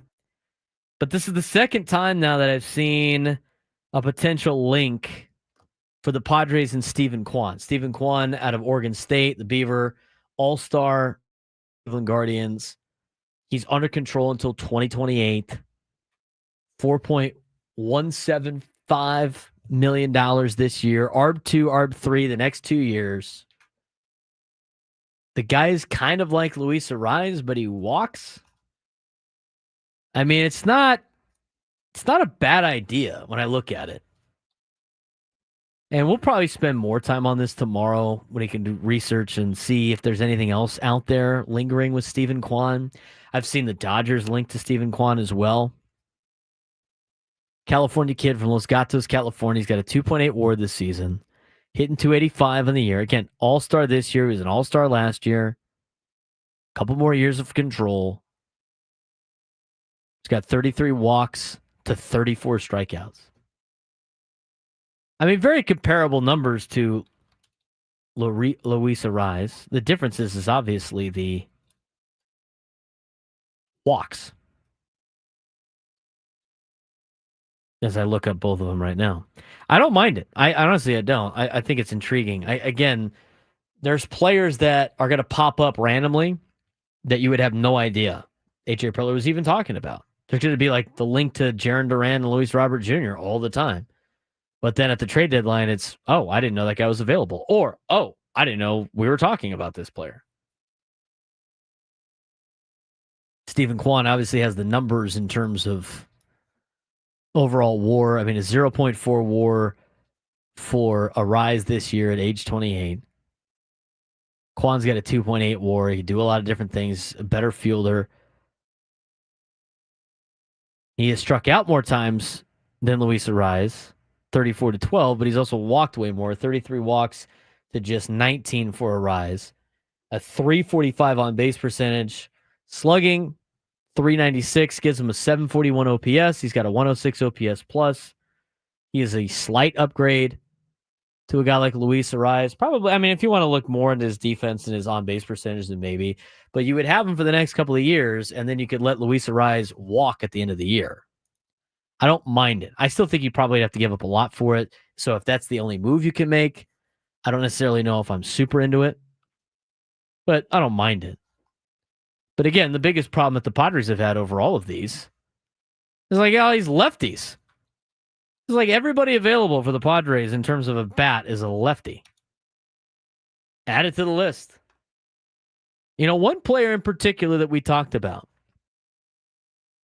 briefly earlier today was mentioned in an article from Ken Rosenthal about potentially being available. And that is Adley Rutschman. Now, despite him being hurt this year, despite him not having great numbers this year, Adley Rutschman's still going to cost you a lot. So again, a lot of these names are interesting and intriguing. And it's fun to start filling out the roster with some of these names. But you look at Baltimore. And here's what Ken Rosenthal wrote about this Adley Rutschman situation. The Orioles' selections of two players listed as catchers with their first two draft picks did not reflect a lack of confidence in Adley Rutschman, according to a source briefed on the club's thinking. Still, Rutschman's long-term future in Baltimore is not as certain as it once appeared. He is under club control for only 2 more seasons. The Orioles' interest in signing him to an extension might be waning. Their top prospect, Samuel Basallo, also is a catcher. The draft, at least, was a separate matter. While some picks get to the majors quicker than in the past, most still take years to develop, so teams generally focus on the best available players rather than target specific needs. Orioles' top pick, Ike Irish at number 19, is not purely a catcher. He played in the outfield a little bit as well at Auburn, one of the 4 schools that are named after a color. The Orioles love his bat. They'll figure out his position later. The team's second choice, Caden Bodine, 30th pick, strictly a catcher, but the Orioles simply saw him as a good value. According to Keith Law in his final mock draft, they projected Bodine to go to Tampa with the 14th overall pick. On MLB.com, had him going to the Diamondbacks number 18. Rutschman, the number 1 overall pick in 2019, is on the injured list with a strained left oblique. Since last year's All-Star break, he's only hitting .218 with a 642 OPS. His expected numbers this season indicate he is partly a victim of poor luck, but his extended struggles might create an opening for others. And of course, Basallo, who turns 21 on August 13th, entered Sunday batting .264 with 19 homers and 253 plate appearances and a 975 OPS at AAA. So there's now conversation that Adley Rutschman's future in Baltimore is now in question. It's another interesting path that A.J. Preller could potentially go towards. I think it's an intriguing topic of discussion. But in order to make that particular move happen, you probably need to give Baltimore some young, controllable pitching. And I don't even know if that would be enough. I mean, you got to be thinking about some young, controllable pitching that the Padres might have, like a Randy Vasquez or a Ryan Bergert. That still might not be enough. Maybe a better prospect. I don't think they need a catching type prospect. Ethan Salas, the update on him is he's progressing slowly. He's not having any setbacks, but he's progressing slowly. And with the amount of catchers that they have in the Orioles organization, I don't know if that's necessarily a move. But it's still an interesting topic of discussion. We got an update from Craig Mish on some trade deadline stuff as well regarding the Miami Marlins. Craig Mish, who's been covering the Marlins for a long time for MLB.com, quote, the Miami Marlins will not be trading Kyle Stowers. The deadline will certainly have its fair share of rumors and discussions, but he will not be a player they will move. So you can kind of rule him out. Bring the San Diego kid back. A couple other news and notes for you, and then we're going to get to some questions about the trade deadline. Arizona is interesting. Arizona swept the Cardinals over the weekend. They're hovering around 500, but the team faces critical trade deadline decision. Contend or cash in. 4 of their top veterans, Eugenio Suarez, Josh Naylor, Zach Gallen, Merrill Kelly, are on expiring deals and could walk in free agency after 2025, with 3 key pitchers already out for most of 2026.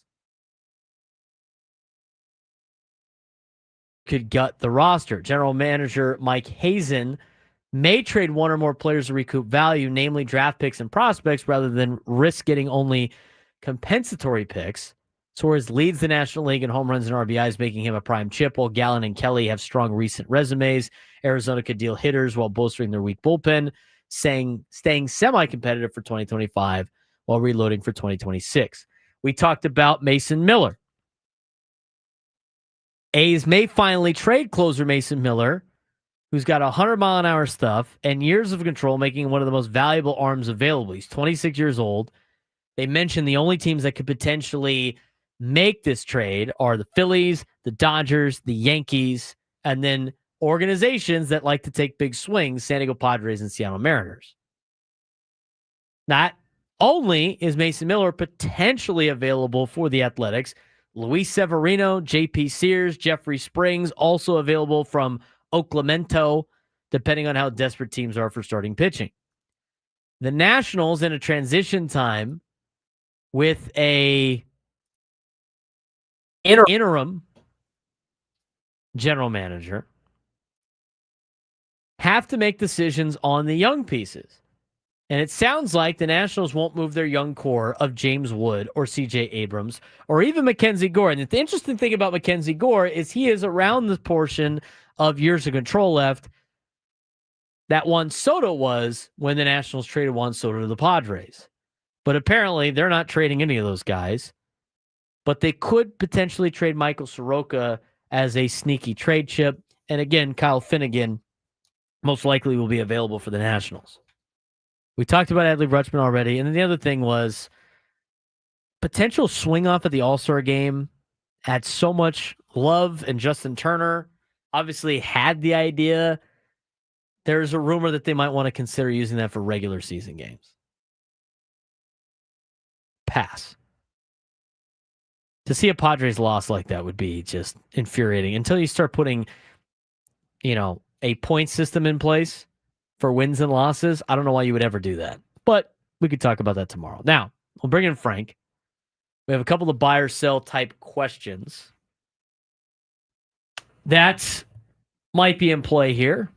Kind of big picture questions that we want to talk about when it comes to the trade deadline. With question number 1. I don't have the thing up. Hold on. Yeah. Sorry. Working on 3 different things here. Hold on. Coming up. Long load. Question for both of us to answer. Yeah. Number 1 on the... Go for it. You haven't pulled it up yet? No. Big picture takes. Who has to buy before the deadline to save their season?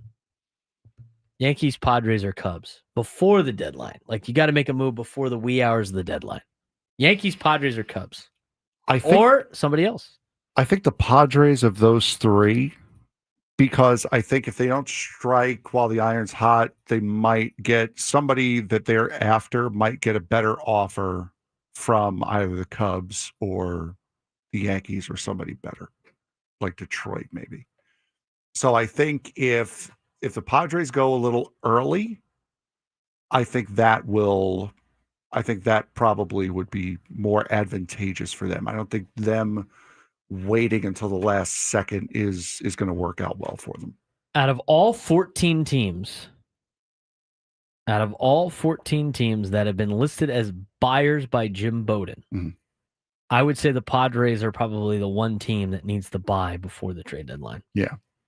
They know what their holes are. They know what they need.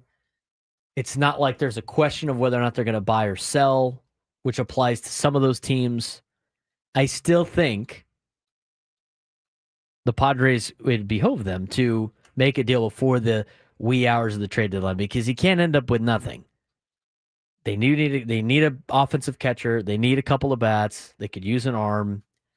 And I know AJ Preller's probably making a ton of phone calls right now, but I think they would have to strike before everybody else.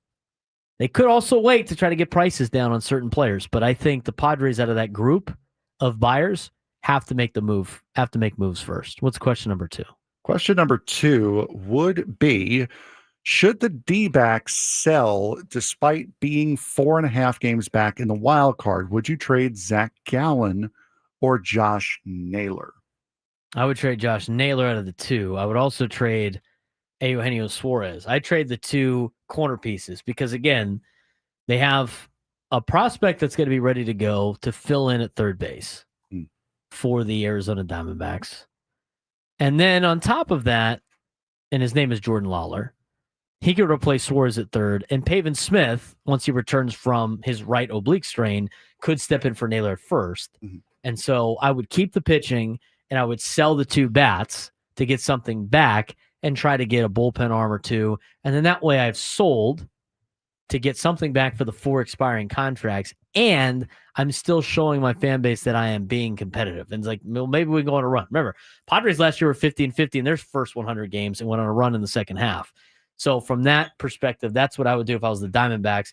So yes, should they sell despite being 4.5 games back in the wild card? Yes, but I also, they could use some of that to gear up for 2026. Yeah, them selling at this deadline, I think, should be locked in. They like I said before, they have way too many injuries, key injuries for a length of time to keep them from really making an attack on this. I don't see how you don't trade a Eugenio Suarez. He is the hottest commodity that you have, and a guy who is going to command a lot of money come this offseason that you may not be able to get back. You would only get like a draft pick back anyway. Yeah, exactly. With how many injuries the D-backs have to the pitching staff, I don't see trading Zach Gallen as being the option.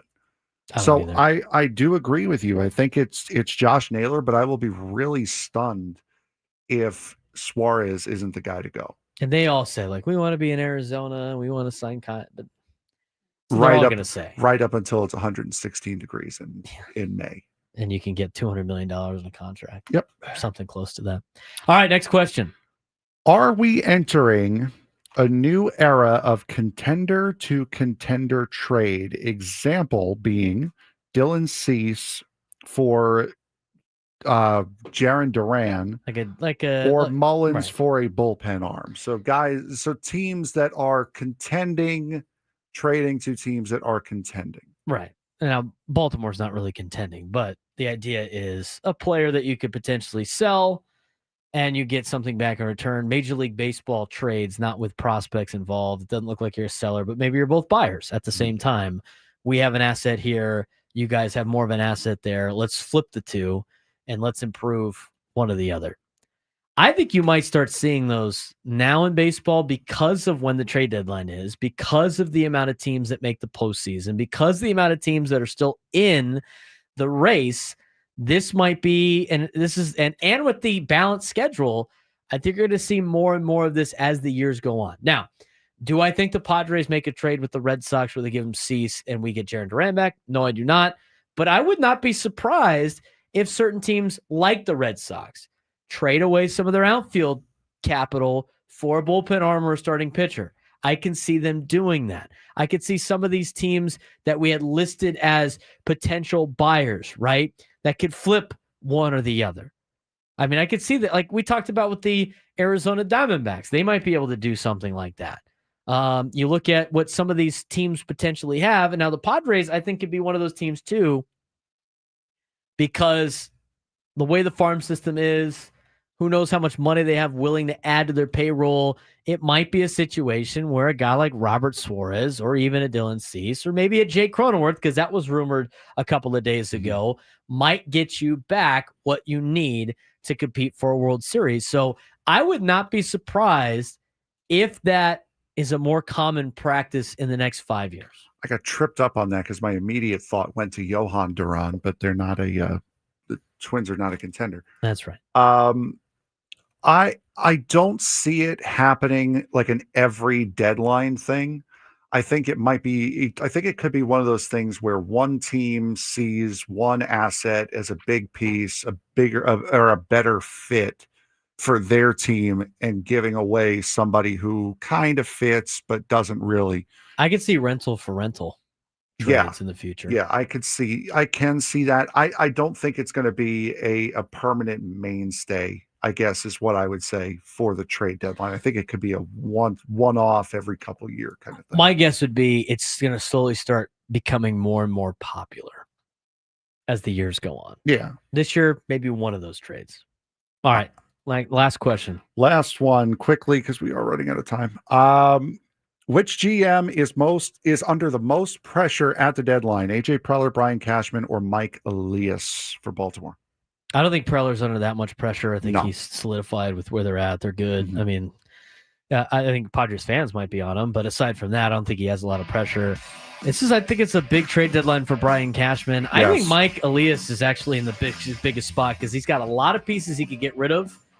And this is kind of a major setback that the Baltimore Orioles were not expecting. Correct. So I would say Baltimore. All right. I would agree. That'll do it for the show today. Thank you to Frank Marchese. Thanks to all of you listeners out there. We'll be back tomorrow. Coming up next, a quick Gwen and Chris, setting us over on Sports Station 970 The Fan.